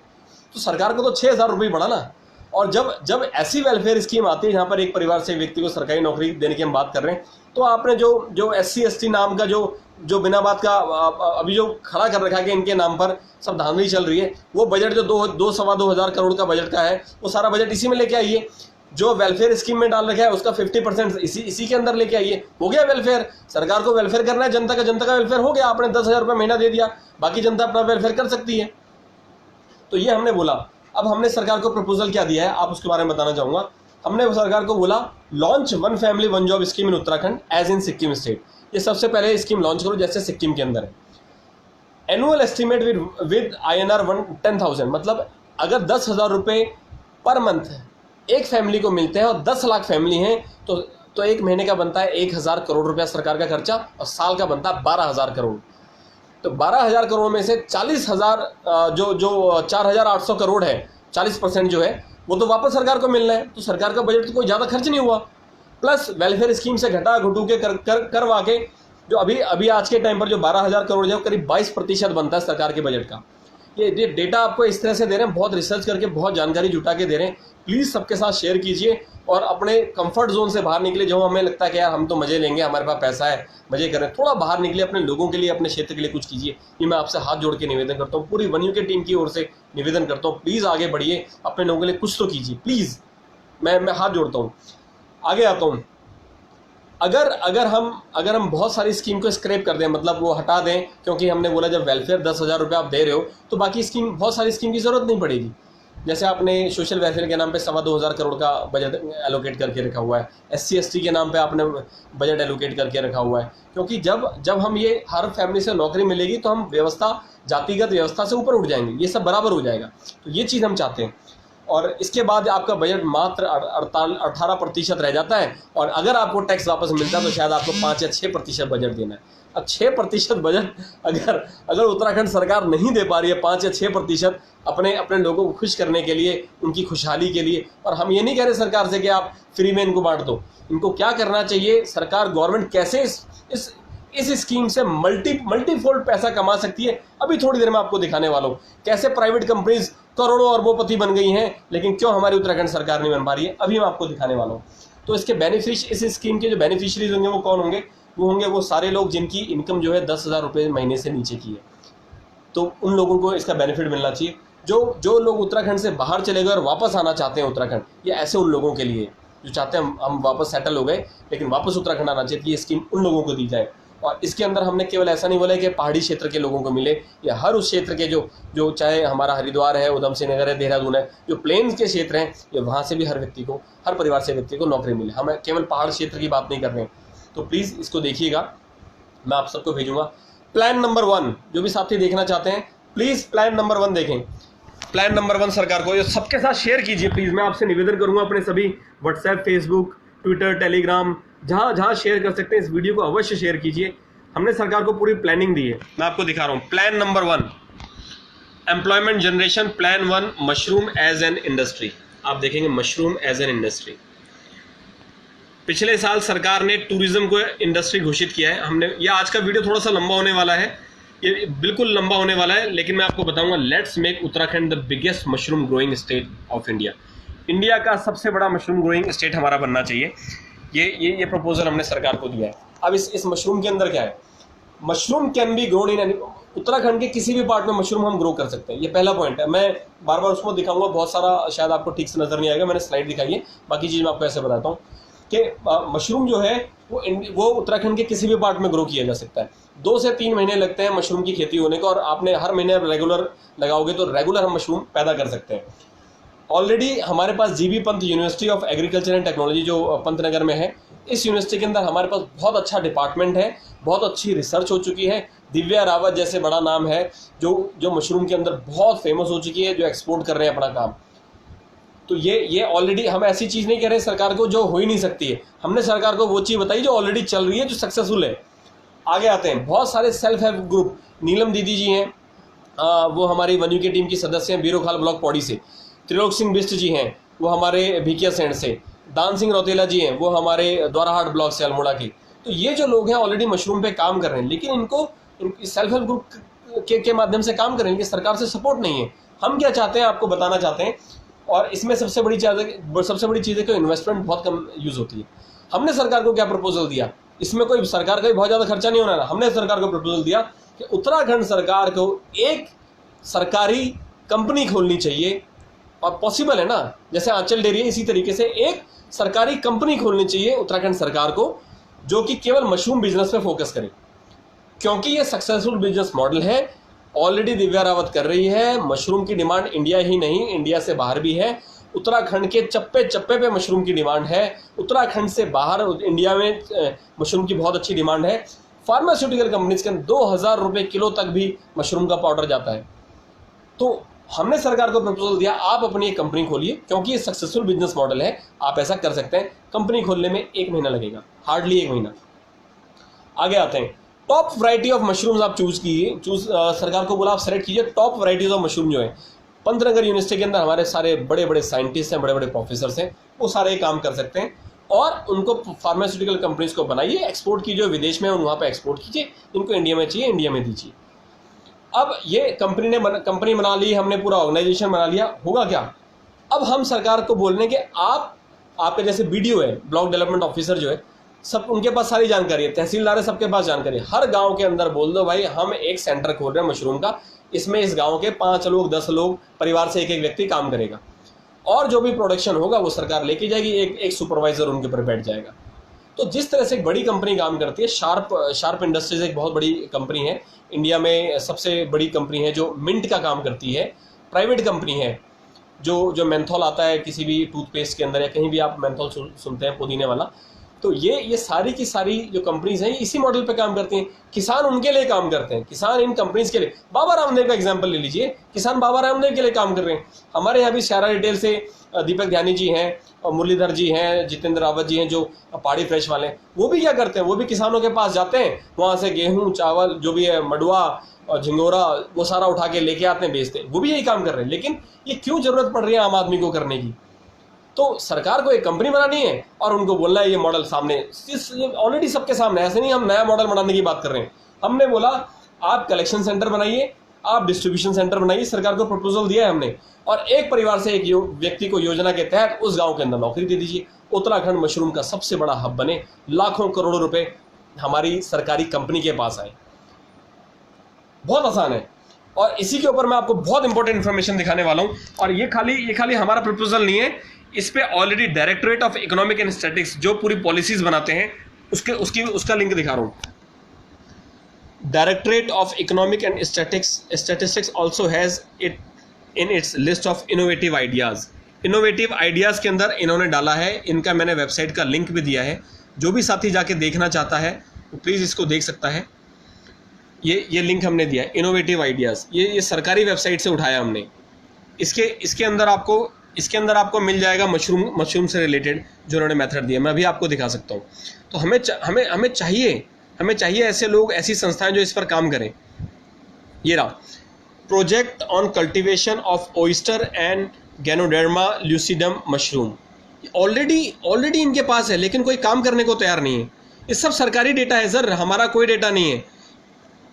हम ये कह रहे हैं कि आज के टाइम पर ये सब पॉसिबल है।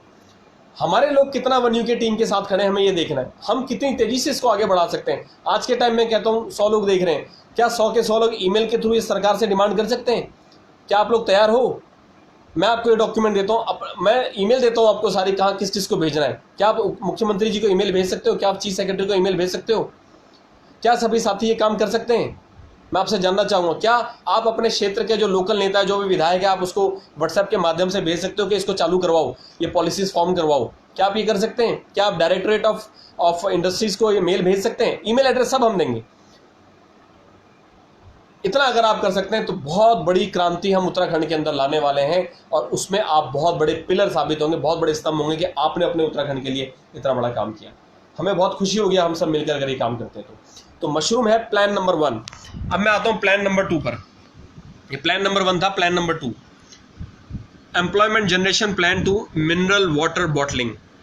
मिनरल वाटर की बॉटलिंग है, और मैंने एक डायलॉग दिया है कि Bisleri should be a past story, mineral water from Devbhoomi is the future. हमारे देवभूमि का जो मिनरल वाटर है वो फ्यूचर है उत्तराखंड का। ये प्लानिंग बता रहा हूँ आपको। बहुत सारे साथी जो हैं उनको लगेगा कि हाँ शायद ये जेन्युइन बात है। जो क्वालिटी, जो प्योर मिनरल वाटर हमारे उत्तराखंड सरकार, जो हमारे उत्तराखंड राज्य के अंदर आता है, ये नहीं मिलने वाला। बिस्लेरी का आज के टाइम पे कई 100 करोड़ रुपए का बिजनेस है, कई 100 करोड़। वो पहाड़ों के अंदर दुकानों में आपको बिस्लेरी वाटर मिल जाएगा। आप सोचिए, वो प्लेन एरिया से पहाड़ के अंदर बिस्लेरी भेज दे रहे हैं, हम पहाड़ से नीचे नहीं लेके आ पा रहे पानी, जबकि पानी का नेचुरल फ्लो ही नीचे को है। कितना बड़ा बदलाव लेके आ सकते हैं हम। हमारे सरकार को क्या करना है? हमने सरकार को बोला Uttarakhand has very pure water, natural mineral water, पहले से प्योर वाटर है हमारे उत्तराखंड के अंदर। ये तो सबसे बड़ा बेनिफिट तो यही है। दूसरा, हिल डिस्ट्रिक्ट ऑफ उत्तराखंड, हमारे जितने भी 9-10 जो पहाड़ी जिले हैं, वहां पर ऑलरेडी सब जगह पानी मिनरल वाटर आता है। मैं मानता हूँ कुछ क्षेत्रों में समस्या है पानी की, लेकिन जहां पर नेचुरल रिसोर्सेज आता है हर जिले के अंदर है। तीसरा, बिस्लेरी जैसी कंपनी, बिस्लेरी हो गई, एक्वाफिना हो गई, जो भी कंपनीज है, खूब करोड़ों रुपए में पैसा कमा रही है, करोड़ों रुपए का इनका टर्नओवर है। ये हमारे लिए एक बहुत खुशी की बात है कि कंपनी इतना पैसा कमा रही है, क्योंकि हमें पता है एक सक्सेसफुल बिजनेस मॉडल ऑलरेडी है। फिर हम बात करते हैं, हमारे पास अगर लोग चाहिए वो मिनरल, हमने सरकार को जो प्रपोजल दिया है, हमने बोला सरकार एक जिस तरह से मशरूम के लिए कंपनी खोले, इसी तरीके से मिनरल वाटर सरकारी कंपनी खोले और इसके अंदर पूरा ऑर्गेनाइजेशन स्ट्रक्चर बने। दूसरा प्लान है, पहला मशरूम का था, दूसरा मिनरल वाटर का है। और इसके अंदर जो 13 जिले, जो हमारे 13 जिलों में से जो 9-10 पहाड़ी जिले हैं, वहां पर एक प्लांट खोल दे और वहां के लोगों को रोजगार मिले, 1 फैमिली 1 जॉब के अंदर। जो वहां से डिस्ट्रीब्यूशन होगा वो भी हमारे उत्तराखंडी लोग करेंगे, जो वहां पे कलेक्शन होगा वो भी हमारे उत्तराखंडी लोग करेंगे। पूरे उत्तराखंड के अंदर ही बिस्लेरी बैन, केवल देवभूमि का मिनरल वाटर जाएगा। आप सोचो, रेलवेज, इंडियन रेलवे जो सबसे बड़ा ऑर्गेनाइजेशन है इंडिया का, वहां पे कितनी पानी की बोतलें बिकती है। आप जिस भी साथी ने रेल से ट्रैवल किया होगा उसको पता होगा, या जिसने बस अड्डे पे किया होगा उसको पता होगा। हमें उत्तराखंड सरकार को क्या करना है? बिस्लेरी कितना देती होगी? 8 रुपए, 20 रुपए की बोतल, 20 रुपए लीटर। रेलवे डिपार्टमेंट को देगी भी कितने में देगी? 10 रुपए में देगी, 8 रुपए में, 7 रुपए में। हमें इतना पता है, हमारी सरकार वो अगर बिस्लेरी 7 रुपए में दे सकती है, हमारी सरकार 6.5 रुपए में दे सकती है, 6 रुपए में दे सकती है। केवल एक इंडियन रेलवेज अगर उत्तराखंड का देवभूमि का मिनरल वाटर खरीद ले, तो वो उत्तराखंड की कंपनी इतनी अमीर हो जाएगी, पूरे इंडिया के अंदर, वर्ल्ड की बात नहीं करता, इंडिया के अंदर सबसे अमीर कंपनी हमारी उत्तराखंड की बनेगी। तो हमें तो पैसे की चिंता ही नहीं है, हमें किसी चीज की चिंता नहीं है जब हमने ये सब काम कर दिया। तो ये भी हमने सरकार को प्रपोजल दिया कि आप एक मिनरल वाटर बॉटलिंग कंपनी खोलिए, और जितने भी सरकारी डिपार्टमेंट है, उत्तराखंड है चाहे उत्तराखंड से बाहर के हैं, उत्तराखंड के तो अंदर सरकार इंप्लीमेंट कर सकती है ना, पूरे राज्यों के अंदर नहीं कर सकती, पूरे इंडिया के अंदर, लेकिन सरकारी डिपार्टमेंट के अंदर अपने राज्य के अंदर तो कर सकती है। सस्ते में तो 20 का दे रहा, आप 10 का दे दो, हमें तो पता है कॉस्ट उससे भी कम पड़नी है। और जो उसके लिए प्लास्टिक की जो बॉटलिंग प्लांट बन रहा है, वो आप अपना उत्तराखंड में लगाए, अपने उत्तराखंड को रोजगार दें, अपने उत्तराखंड लोगों को रोजगार मिले, 1 फैमिली 1 जॉब के अंदर। हम तो कह नहीं रहे उनको 40,000 रुपये महीना, तो हम तो कह रहे हैं 10,000 रुपये दे दो। और आप सरकार खुद कहते हैं कि हमारे पास स्किल रिसोर्सेज बहुत है, जो सरकार ने खुद अपनी वेबसाइट पे लिखा है, तो हम तो यही मान के चल रहे हैं, हमें भी पता है हमारे पास लोगों की कमी नहीं है। आगे आता हूँ, नेक्स्ट हमने बोला कि हम कंपिटिटिव प्राइस रख सकते हैं, किसी भी बड़ी एक्वाफिना हो गई चाहे बिस्लेरी हो गई, किसी बड़ी कंपनी से कंपिटिटिव प्राइस रख सकते हैं। इंडियन रेलवेज के अंदर ही नहीं, पूरे पार्लियामेंट के अंदर भी, राष्ट्रपति भवन के अंदर भी, सारे पूरे के पूरे सरकारी डिपार्टमेंट जितने भी पूरे इंडिया के अंदर, सब जगह बोल दो ना, सब जगह बोल दो कि भाई हमारा वाटर आएगा, हम तुम्हें बिल्कुल प्योर, ट्राइड, टेस्टेड, बिल्कुल लैब में टेस्टेड देंगे। इसके अलावा आप वर्ल्ड में जो टॉप मोस्ट कंपनीज हैं, जो उनके साथ कंपीट कीजिए। हमने इसमें लिखा hire top notch professional from the water bottling industry, hire top notch professionals, जो टॉप लेवल के प्रोफेशनल्स हैं, जो ऑलरेडी बिस्लेरी में काम कर रहे हैं, एक्वाफिना में काम कर रहे हैं, वर्ल्ड की किसी बड़ी कंपनी में काम कर रहे हैं, आप उनको हायर कीजिए। कितना पैसा लगेगा? आप दे दो उनको 50 लाख रुपया साल का, कोई दिक्कत नहीं, वो बिजनेस आपको हजारों करोड़ का देने वाले हैं। ऐसे काम होना चाहिए। आगे आता हूँ, हमने बोला कि इस सारी चीज को आप 1 फैमिली 1 जॉब के अंदर लेके आइए। और फिर हमने सरकार से क्वेश्चन भी पूछा है, हमने सरकार से पूछा है कि जब एक प्राइवेट कंपनी इतना पैसा कमा सकती है, एक सरकार से तो बहुत ही कम पैसा है ना उसके पास, कि एक सरकारी कंपनी नहीं कमा सकती है? इस सरकार से हमने सवाल भी पूछा है अपने प्रपोजल के अंदर। प्लान नंबर 3, सरकार को जो हमने प्रपोजल दिया, प्लान नंबर 3, एम्प्लॉयमेंट जनरेशन। ये 1 फैमिली 1 जॉब के अंदर employment generation. Plan number 3, cable cars and tourism. इसमें भी हमने एक डायलॉग लिखा, forget rails and roads, the time is for flying cable cars. जिस तरह से मैं आपको दिखाता हूँ, इस तरह से केबल कार से जो हमारी चलती हैं, उड़न खटोला भी जिसको बोला जाता है। उत्तराखंड के अंदर कई सारी जगह, औली के अंदर, ऋषिकेश के अंदर बहुत सारी जगह ये फ्लाइंग कार्स हैं, केबल कार्स हैं। हमने सरकार को बोला यार आपने लास्ट ईयर टूरिज्म को इंडस्ट्री घोषित कर दिया। जब जब जब किसी भी सेक्टर को इंडस्ट्री घोषित करते हैं तो वहाँ पर बाहर से इन्वेस्टर आ सकते हैं, बहुत अच्छा इन्वेस्ट कर सकते हैं। हम चाहते हैं सबसे पहली प्रेफरेंस जो है उत्तराखंड के उद्यमी को मिले, उत्तराखंड के जो बिजनेसमैन है उनको मिले, ये पहली प्रेफरेंस है। ये सरकार को करना चाहिए, प्रपोजल दिया हमने सरकार को, इस सरकार को करना पड़ेगा, हम चाहते हैं ऐसा हो। तो हमने बोला आज के टाइम पे हमारे होटल इंडस्ट्री के हजारों लाखों भाई लोग बिल्कुल बिल्कुल बर्बाद से हो गए, उनके पास कोई रोजगार नहीं बचा। अब धीरे धीरे खुल रहे हैं तो वापस जो कोरोना संकट के टाइम पर आए थे उत्तराखंड, वापस उत्तराखंड से बाहर जा रहे हैं। अब वो चाहते हैं कि हमें नौकरी मिले। मेरी परसों ही किसी से बात हुई, जयपुर चले गए। उन्होंने कहा भाई जी मैं 2 दिन पहले जयपुर आ गया, उत्तराखंड में कुछ नहीं है। हमें बहुत रोना आता है, कह रहे हैं हमारे साथ कोरोना जैसे संकट भगवान न करे दोबारा आए, सरकार ने कोई मदद नहीं करी।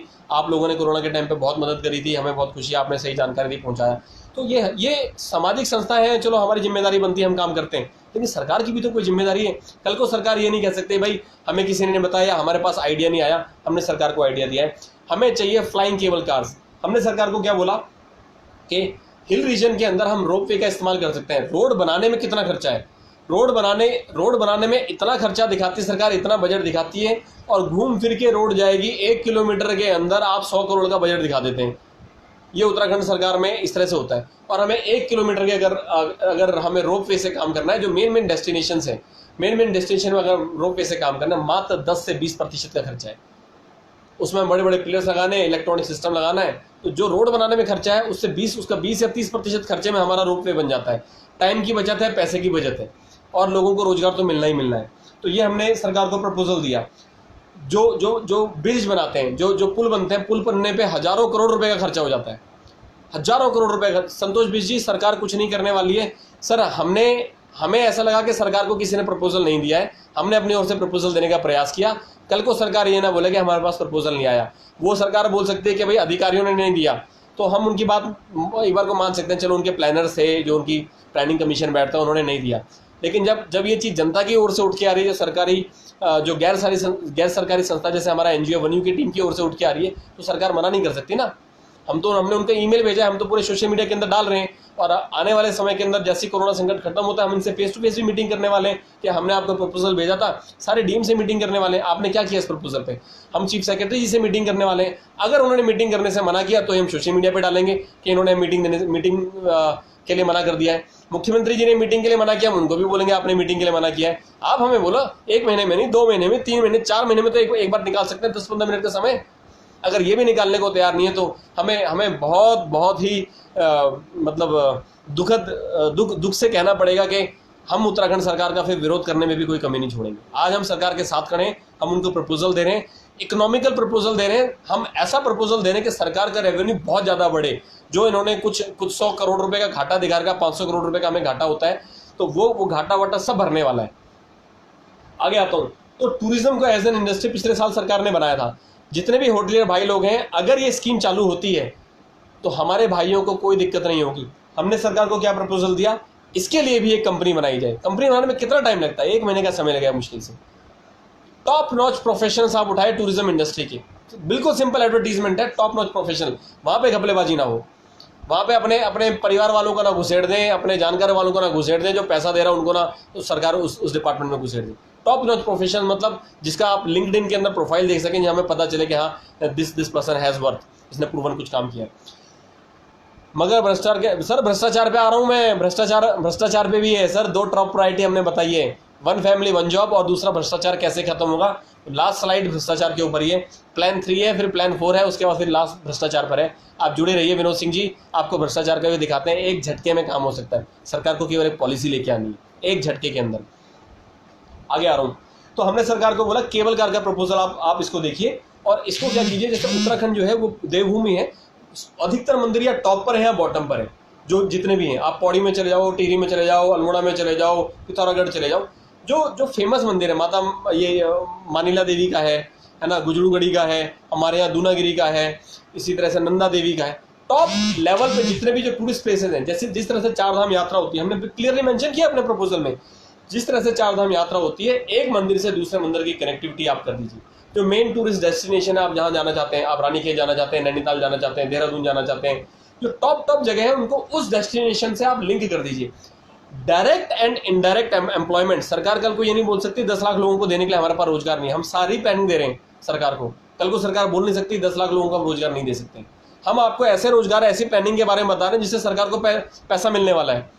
तो ये सारे टॉप डेस्टिनेशन, सारे मंदिर जो है उनको टॉप टूरिस्ट डेस्टिनेशन से हमने केबल कार के थ्रू लिंक करना है। इसमें रोड से कम खर्चा आने वाला है। और एडवेंचर टूरिज्म जो सरकार ने, मैंने सबसे पहली स्लाइड में दिखाया था, एडवेंचर टूरिज्म जो सरकार बात करती है, इससे बढ़िया क्या एडवेंचर होगा।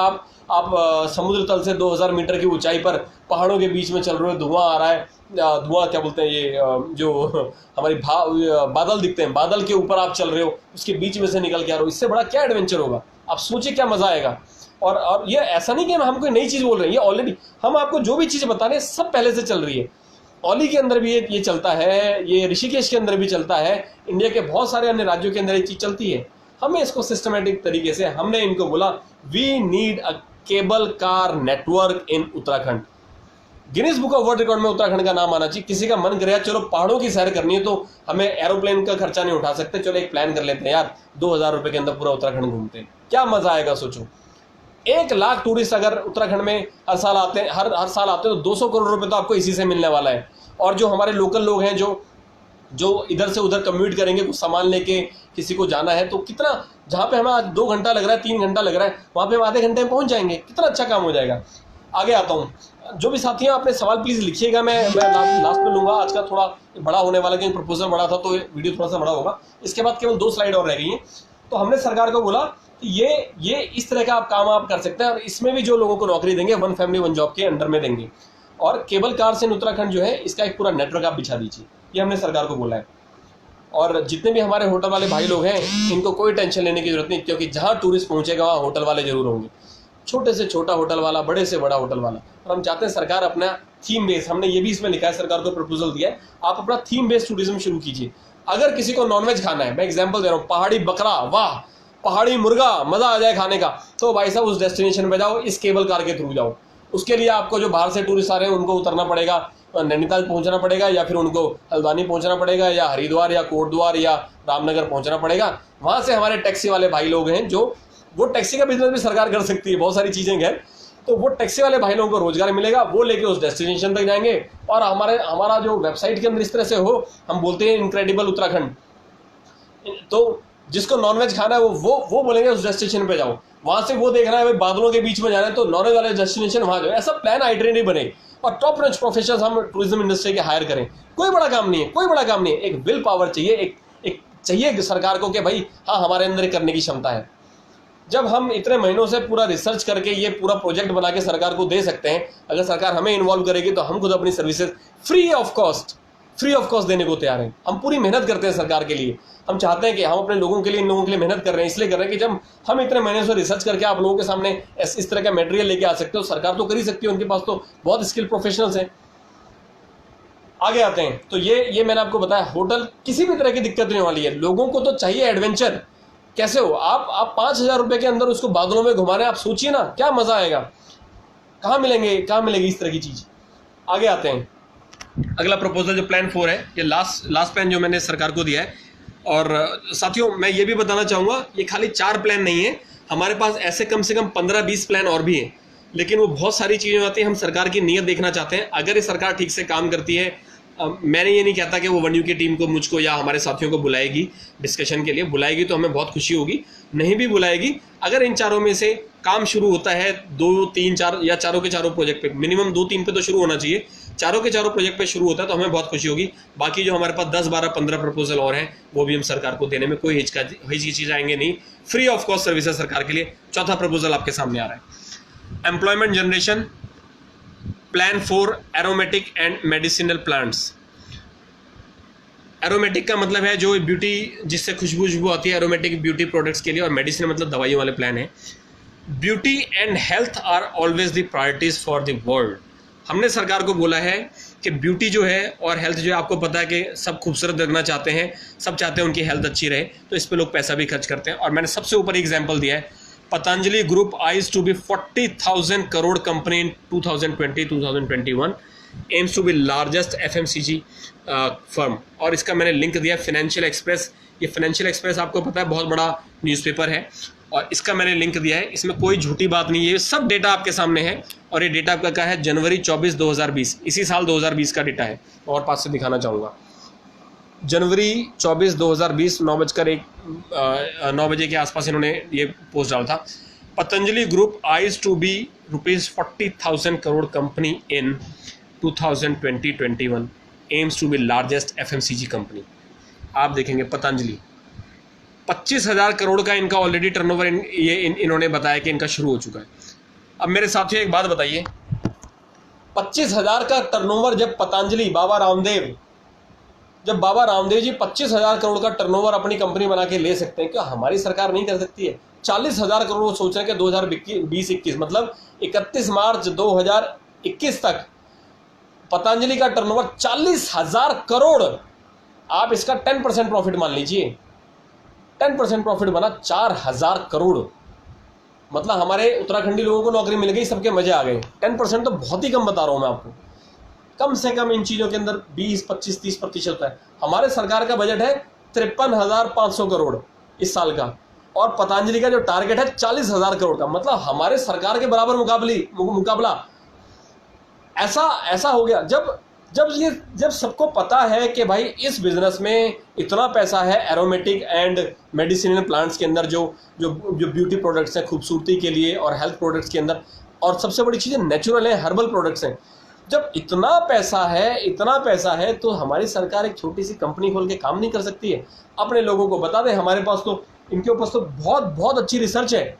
ये इनकी तो उत्तराखंड सरकार ने तो बहुत अच्छा काम भी कर रखा है। जो अच्छा काम है अच्छा है। आपको बताता हूँ, CAPUK.in centre for aromatic plants, ये उत्तराखंड सरकार का सेंटर है फॉर एरोमेटिक प्लांट्स है। इसके अंदर मेडिसिनल प्लांट्स की भी रिसर्च होती है, और इन्होंने खुद बोला ये सर्वे भी करते हैं, लैंड का अवेयरनेस और ट्रेनिंग भी देते हैं। ये कहते हैं कि हम काउंसलिंग भी करते हैं, कल्टीवेशन भी बताते हैं किस तरह से होना चाहिए, ये क्वालिटी भी बताते हैं, सर्टिफिकेशन भी देते हैं, एग्रीकल्चर की टेक्निक्स भी बताते हैं, उनका लिटरेचर भी जो मतलब जानकारी है वो भी प्रोवाइड करते हैं। इसके अलावा इन्होंने बोला कि क्वालिटी प्लांटिंग मटेरियल कैसे होना चाहिए, प्लांटिंग के लिए मटेरियल क्या होना चाहिए, बीज कहाँ से आएंगे, सारे काम ये सरकार के पास ऑलरेडी ये संस्था बनी हुई है, centre for aromatic plants already बनी है। इसकी वेबसाइट का लिंक भी हमने दिया है आपको। आपको मैं दिखा भी देता हूँ, कल को किसी को डाउट ना हो। लिंक अभी मैं आपको खोल के दिखाता हूँ इसका। तो ये सरकार के पास ऑलरेडी ये सारी चीज़ बनी हुई है। सरकार के पास ऐसी संस्था है जिसके पास ये सब कुछ है, लेकिन इसका बेनिफिट कौन उठा रहा है? बाबा रामदेव जी, उनके बंदे हैं वहाँ पे जो है, हमें तो पता नहीं, लेकिन ये जो लोग हैं ये इसका पूरा का पूरा बेनिफिट उठा रही है। अब हम किस तरीके से अपने लोगों की बात करें?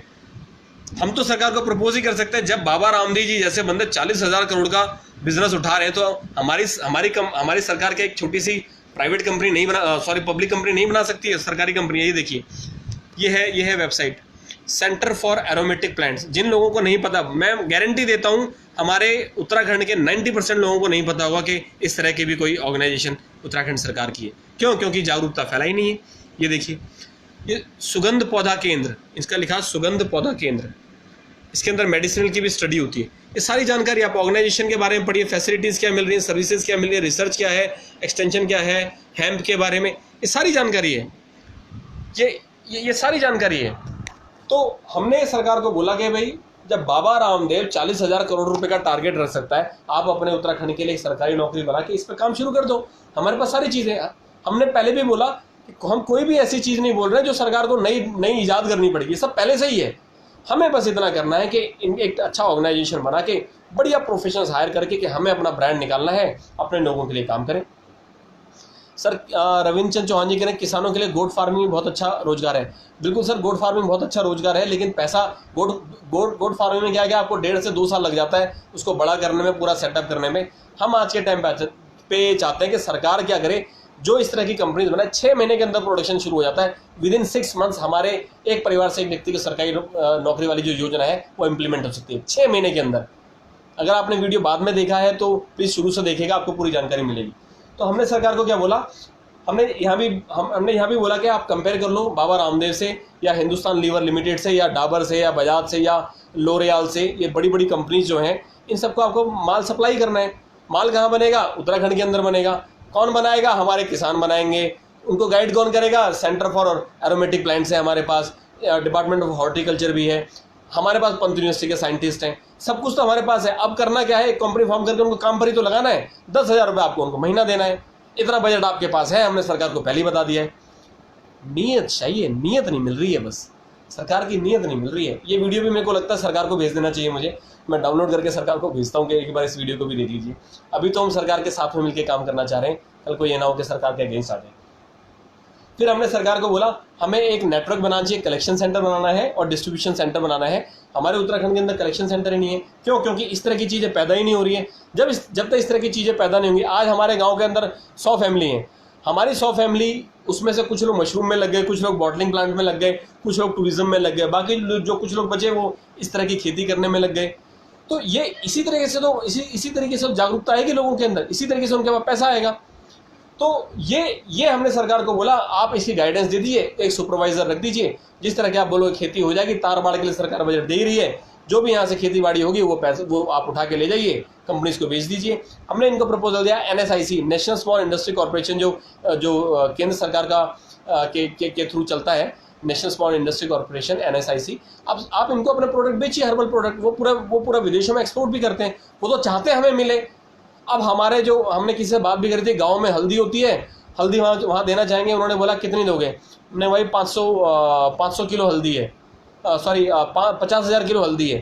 उन्होंने कहा बहुत अच्छी बात है, तो हर्बल हल्दी हमें बहुत खुशी है, हमें हर साल 50,000 किलो चाहिए। अब उन्होंने बोला हम नहीं कर सकते 50,000 किलो।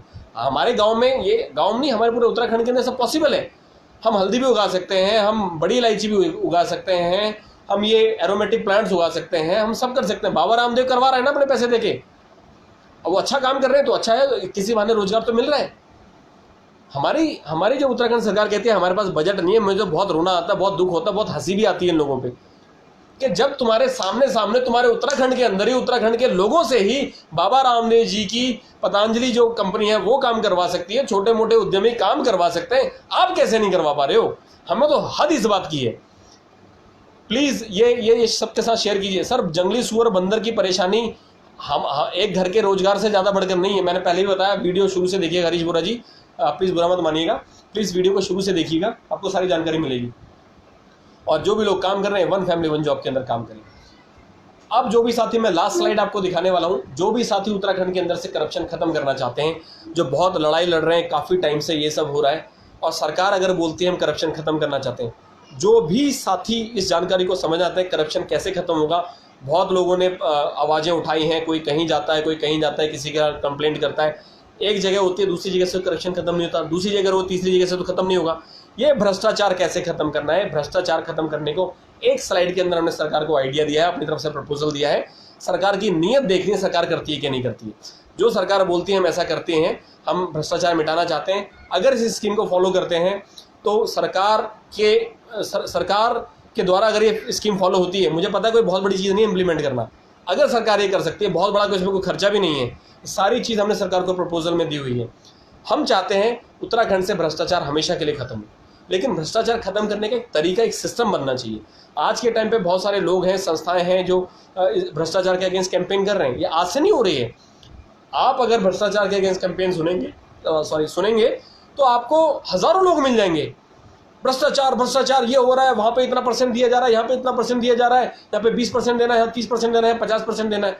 अरे भैया, और फिर बाकी लोग बोलते हैं, संस्थाएं बोलते हैं हमें देना ही बंद कर देना चाहिए, लेकिन जब खुद काम करवाना होता है खुद 20% देके आते हैं।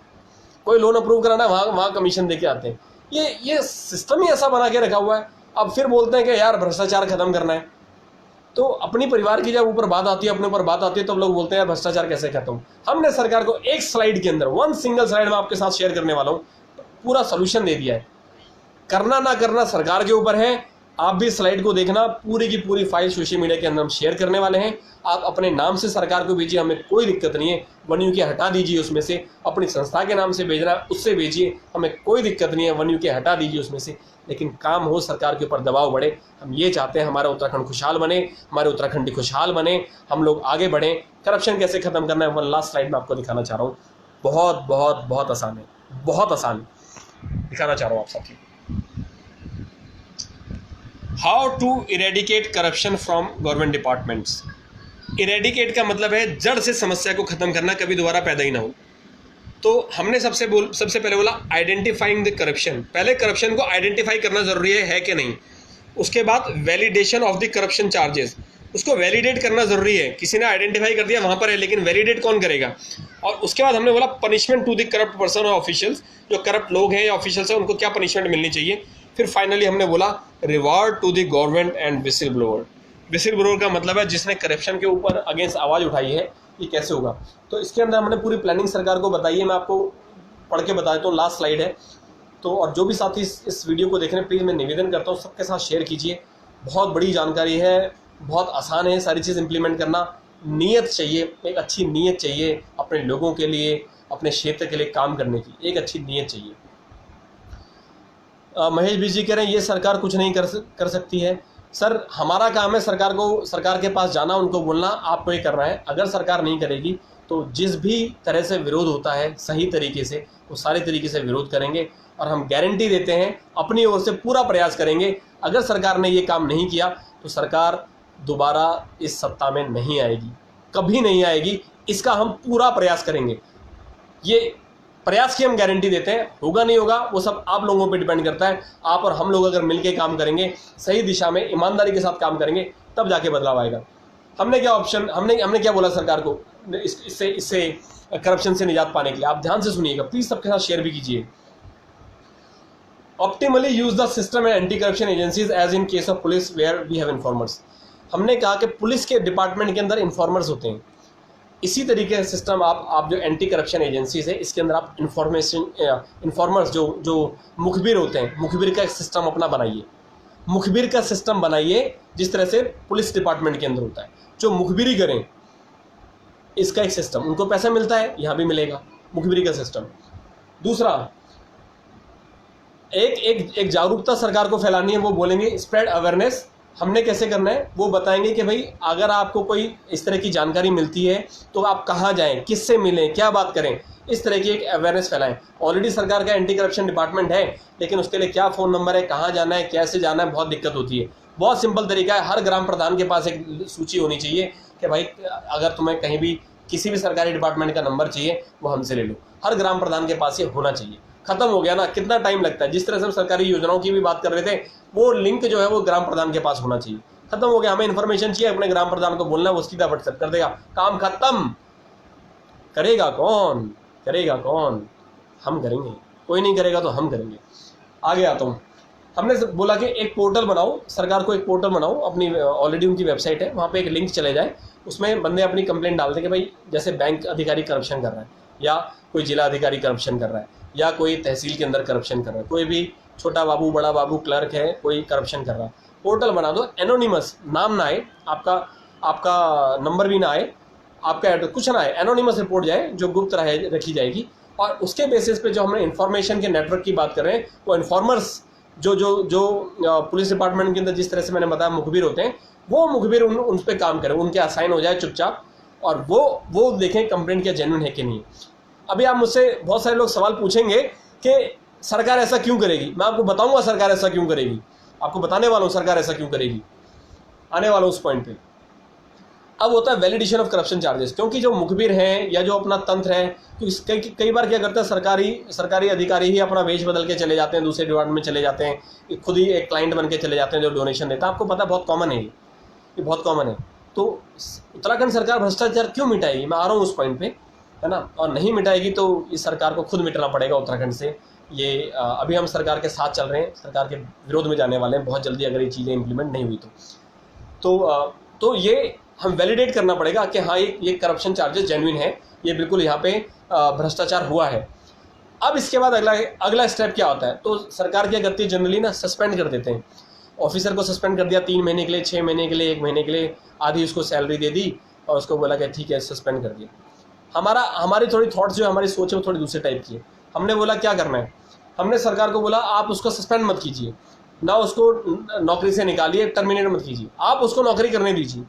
हमने सरकार को बोला उस ऑफिशियल को वैसे ही नौकरी करने दीजिए और उसकी सैलरी में से जैसे ही करप्शन चार्जेस कंफर्म होते हैं, बहुत ध्यान से सुनिएगा सभी साथी, 25% उसकी सैलरी में से कट किया जाएगा। ऐसी पॉलिसी आनी चाहिए। जो भी भ्रष्ट अधिकारी मिलेगा 25%, अगर उसको अगर 40,000 रुपये मिल रहा है तो 25 चौके 100 तो 10,000 रुपये उसकी सैलरी में से परमानेंटली कट हो जाएगा। अब जिंदगी भर उसको सैलरी जो मिलेगी 30,000 रुपये मिलेगी पहले करप्शन चार्जेस पे। और पेंशन कभी नहीं मिलेगी। जो पेंशन के जो जिनको पहले पेंशन मिलती है, जो पुराने लोग हैं, पेंशन तो खत्म है, पेंशन कभी नहीं मिलेगी पहले करप्शन चार्जेस पे। 25% सैलरी से गया और पेंशन से हाथ धोया। दूसरा करप्शन चार्जेस अगर सेम अधिकारी पे फिर से करप्शन चार्जेस लगता है, फिर 25% उसमें से चला जाएगा जो उसकी ओरिजिनल सैलरी थी, तो उसमें से उसका 10,000 रुपये फिर जाने वाला है। तो 25% उसका जाएगा 3 या 4 बार। वो पहली बार के बाद तो करेगा नहीं, अगर उसने फिर भी किया, नौकरी करने देनी है उसको बोलना है तू नौकरी करेगा, क्योंकि काम उसने सीखा, इतने टाइम से काम कर रहा है, नॉलेज होगी उसको। तो उसके अंडर में एक बंदा रखा जाएगा जो 10,000 रुपये, जो हम कह रहे हैं ना उसके 40,000 में से 10,000 रुपये उसको मिलेंगे, तो 10,000 रुपये जो एक परिवार से एक व्यक्ति की सरकारी नौकरी की बात करें, उस व्यक्ति को हम लाइन पर वहाँ पर लेके आएंगे। आगे आता हूँ। सर सरकार ने समाधान पोर्टल बनाया है लेकिन उस पर कंप्लेंट करने से कुछ नहीं होता, बहुत बड़ा कठिन कार्य है। मैंने बोला सर कंप्लेंट वहाँ पर नहीं कीजिए, ईमेल, ये पूरा डॉक्यूमेंट भेज रहा हूँ, ईमेल भेजिए, दबा के ईमेल भेजिए, सारे डिपार्टमेंट को भेजिए, सारे लोग भेजिए, पूरे सोशल मीडिया के अंदर डाल दीजिए, ये सरकार के ईमेल एड्रेस हैं, इस पर भेजिए कंप्लेंट। कैसे नहीं सुनेंगे, मजबूरी है। और ये जागरूकता है कि हमने ईमेल भेजी, हमने ईमेल भेजी, हमने ईमेल भेजी है। तो बाकी लोग पूछेंगे हम तुमने क्या ईमेल भेजी, हमने बोला सरकार के करप्शन के अगेंस्ट भेजी। तो ये हमारी पॉलिसी थी। अभी इसके असली पॉइंट अभी बचा हुआ है कि सरकार ऐसा क्यों करेगी। और उसके बाद भी अगर वो जो भ्रष्टाचारी अधिकारी है अगर वो नहीं मानता है तो उसको परमानेंटली जॉब से हटा दिया जाए, कोई पैसा ना दिया जाए, वो उसकी सजा है, सबसे बड़ी सजा। क्योंकि एक भ्रष्टाचार जो है वो कई सारे परिवारों को निगल लेता है, कई सारे परिवारों का रोजगार निगल लेता है। जो काबिल लोग हैं वो पीछे हट जाते हैं, जो नाकारा लोग हैं वो आगे बढ़ जाते हैं। लास्ट पॉइंट, ये करप्शन, मैंने आपको पूरा स्कीम बताई कि जो भी भ्रष्ट अधिकारी है उसके लिए एक इंटेलिजेंस एजेंसी जिस तरह से काम करती है, ऐसे ही इनके जो एंटी करप्शन ब्यूरो जो इनका है उत्तराखंड सरकार का, उसके अंदर उनको इन्फॉर्मेंट्स रखने पड़ेंगे, एक पोर्टल बनाना पड़ेगा जहाँ पे शिकायतें आएँ। और वो बना हुआ ऑलरेडी, लेकिन इसको सही तरीके से करना पड़ेगा ताकि एनोनिमसली कोई भी व्यक्ति जाए जिसका नाम वहाँ पर ना आए। उसके बाद सरकार क्या करेगी, वो अपने जो इन्फॉर्मर्स हैं उनके थ्रू या ऑफिशियल्स के थ्रू इंटेलिजेंस उसको वैलिडेट करेगी करप्शन चार्जेस हैं। फिर उसके बाद जब पक्का हो जाएगा उस अधिकारी का सैलरी में से 25% वो बंदा वहीं काम करेगा, उसको नौकरी से नहीं निकालना है। नौकरी से निकालोगे तो वहाँ पे काम कौन करेगा उसकी जगह, नौकरी पे ही रखना है। और 25% उसकी सैलरी से परमानेंट जब तक रिटायर नहीं होता, और रिटायरमेंट के बाद कोई पेंशन नहीं है। ये हमने सरकार को प्रपोजल दिया।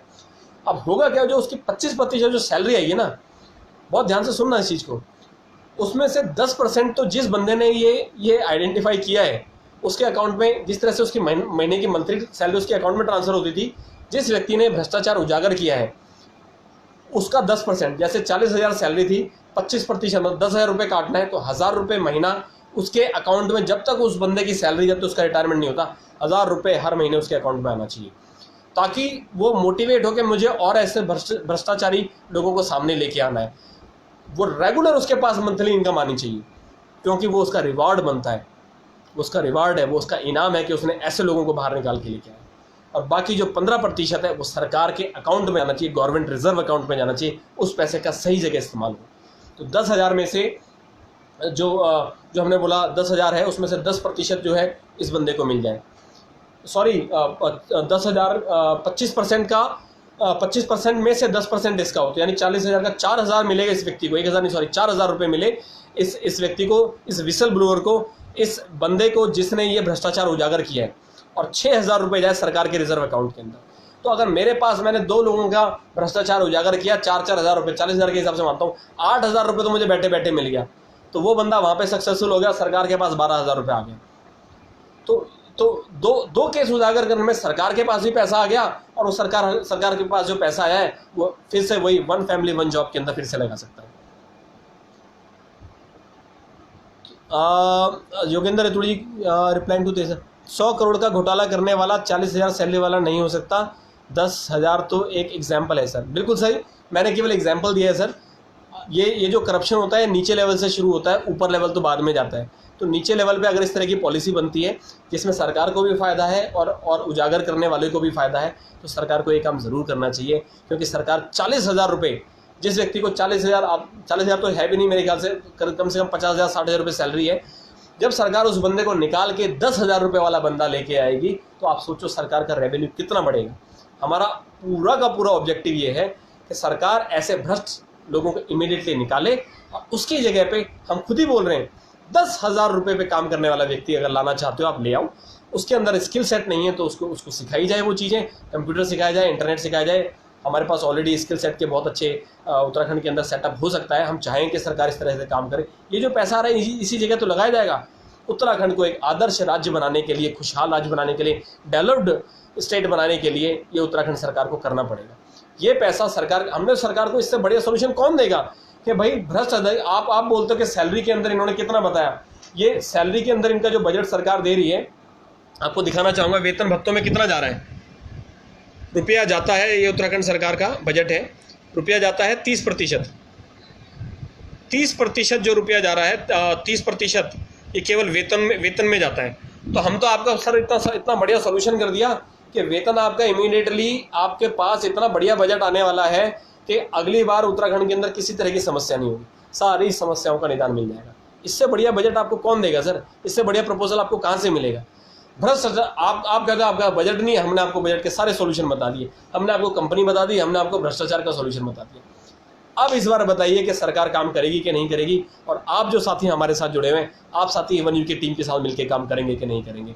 बस मैं आपसे यही निवेदन है, सभी साथियों से निवेदन है कि वन यू की टीम के साथ मिलकर काम कीजिए। हम जिस विजन के साथ आगे बढ़ रहे हैं, आपके सामने छोटा सा एग्जाम्पल है उसका, हम कितनी मेहनत कर रहे हैं अपने लोगों के लिए। खाली हम ही नहीं कर रहे, और भी लोग करते होंगे, लेकिन हम जरूर इतनी मेहनत कर रहे हैं कि हम सरकार के पास तक जा रहे हैं, हम अपने लोगों के पास तक जा रहे हैं। हम हर डीएम को आज वन यू की टीम के बारे में पता है, उनको पता है, और उन्होंने काम भी किया है। जो लोग बोलते हैं कि भाई हम सोशल मीडिया पे क्या करते हैं, हम सोशल मीडिया पे ये काम करते हैं, हम ऐसी जागरूकता लेके आते हैं, हम सरकार को हिला देते हैं, हम सरकार को प्रपोजल देते हैं, हम सरकार को बताते हैं कि किस तरह से काम होता है। तो जो साथी जिनको डर लगता है सोशल मीडिया में आने से, या जो साथी ऐसा बार बार बोलते हैं कि ये ऑनलाइन ही रहते हैं, फेसबुक पे रहते हैं, यहाँ से क्रांति नहीं आएगी, सर क्रांति यहाँ से भी आ सकती है। आपके सामने बहुत बड़ा एग्जाम्पल मैंने दिया। अगर क्रांति यहाँ से नहीं आती तो भाजपा, कांग्रेस, आम आदमी पार्टी जैसी पार्टियाँ जो हैं इस सोशल मीडिया पे अपना इतना प्रचार नहीं करती। ये सारे ग्राउंड लेवल पे काम कर रहे होते, और हमने जो ठाना है, हमने ये ठाना है कि हम सोशल मीडिया पे भी दबा के करेंगे और ग्राउंड लेवल पे भी दबा के काम करेंगे। जो साथी ग्राउंड लेवल पे बैठे हैं, हमें ये देखना है कि वो हमारे साथ जुड़ना चाहते हैं कि नहीं। हमारा जो उत्तराखंड को लेके विजन है, हमारे पास अगले 15 साल का प्लान है। ये तो हमने आपको जो दिखाया, जो साथी बाद में जुड़े प्लीज़ इसको देखिएगा। हमारा जो ईमेल आईडी है मैं आपको इसमें दिखा देता हूँ। हमारी वेबसाइट पे जाएंगे www.1uk.in, और ये मत सोचना कि खाली हमने सरकार को इतना करके छोड़ दिया है। हमने सरकार को लास्ट स्लाइड में ज़रूर बताया है कि करप्शन के बाद हमने सरकार को बताया है कि कॉन्टैक्ट वन यू की टीम, ये हमने सरकार को प्रपोजल दिया है। इसमें हमने अपनी वेबसाइट भी डाली है www.1uk.in। ये हमारा ईमेल एड्रेस है वन यू की टीम का, 1ukvidu@gmail.com, क्योंकि हम आपके साथ हमेशा हैं। ट्विटर है, फेसबुक है, ये किसी भी माध्यम से आप हमसे जुड़ सकते हैं। तो साथियों, जिसको भी हमसे बात करनी है या जिसको एक फ़ाइल चाहिए, मेरा नंबर नोट कर लीजिए, 95 52 51 58 57 9552515857। हमने बहुत प्रयास किया है, पूरी जी जान लगाई है, 2-3 महीने लगाए हैं सारी चीज़ समझने में, क्या होगा, कैसे हो, कौन से बेस्ट एग्जाम्पल रहेगा, कौन सी समस्या टॉप मोस्ट समस्याएं हैं, और जो सरकार की समस्या हमने वो भी समझी है।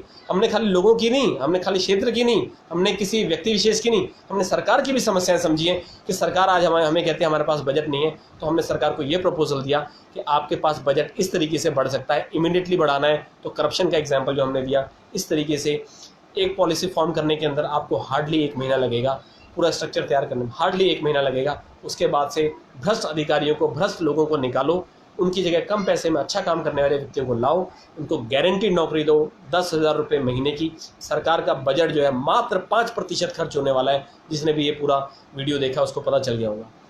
तो साथियों, आप सभी साथियों को बहुत बहुत बहुत धन्यवाद। मैं हाथ जोड़ के निवेदन करता हूँ, उत्तराखंड के लिए प्लीज़ कुछ कीजिए। हम तो अपने ओर से प्रयास कर ही रहे हैं, आप प्लीज़ कीजिए। अगर आपको समझ में नहीं आ रहा है क्या होगा कैसे होगा, आप वन यू की टीम से जुड़िए।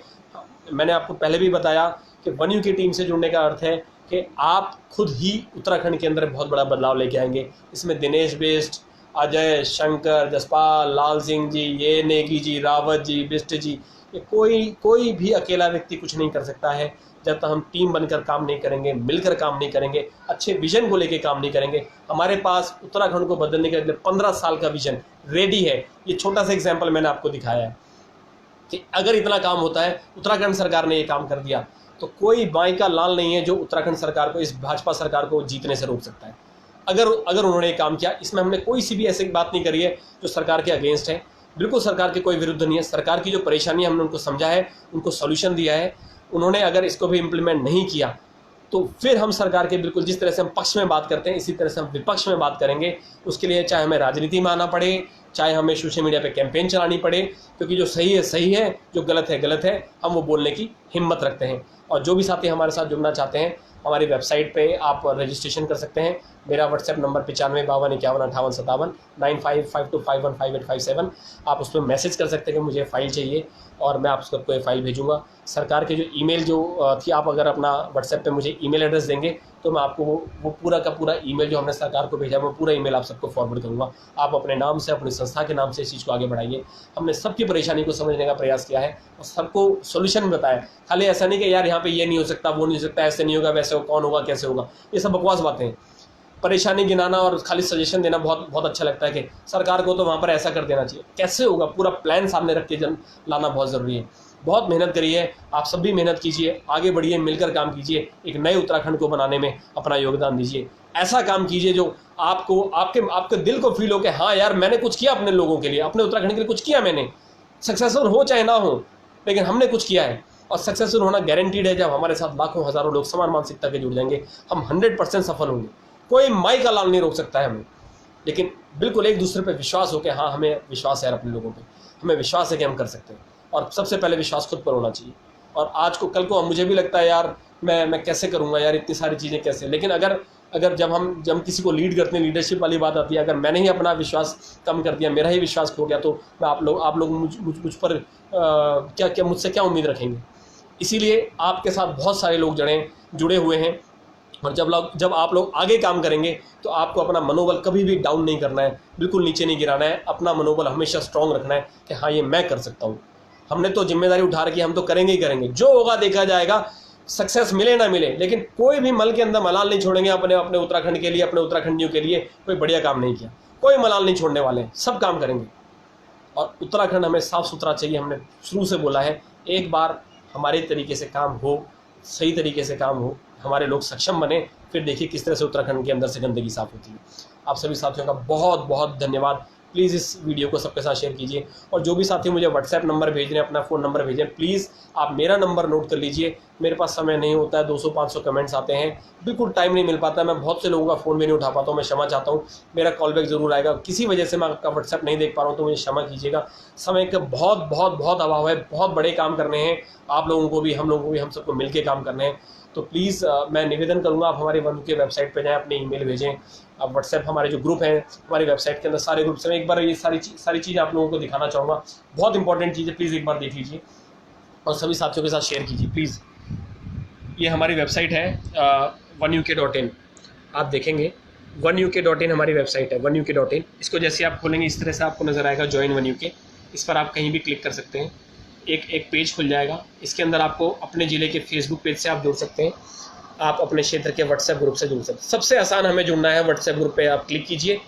आप जिस भी उत्तराखंड के जिस भी ब्लॉक से हैं, हर ब्लॉक का हमने व्हाट्सएप ग्रुप बना रखा। आप देखेंगे वन यू की टीम अल्मोड़ा, भैंसिया छाना, ये पहले हमने ज़िले का नाम लिखा है, ये ज़िले का नाम है। उसके बाद वहाँ पे उस ज़िले में कौन कौन से ब्लॉक हैं। जब चाहे हमारी वेबसाइट पर आके आप हमसे जुड़िए, जब चाहे जुड़िए। सारे इन्फॉर्मेशन है, सबको भेजिए। पूरे 106 ब्लॉक बना रखे हैं हमने। उत्तराखंड के किसी भी कोने से आप हमसे जुड़ सकते हैं, जिसको भी जुड़ना है।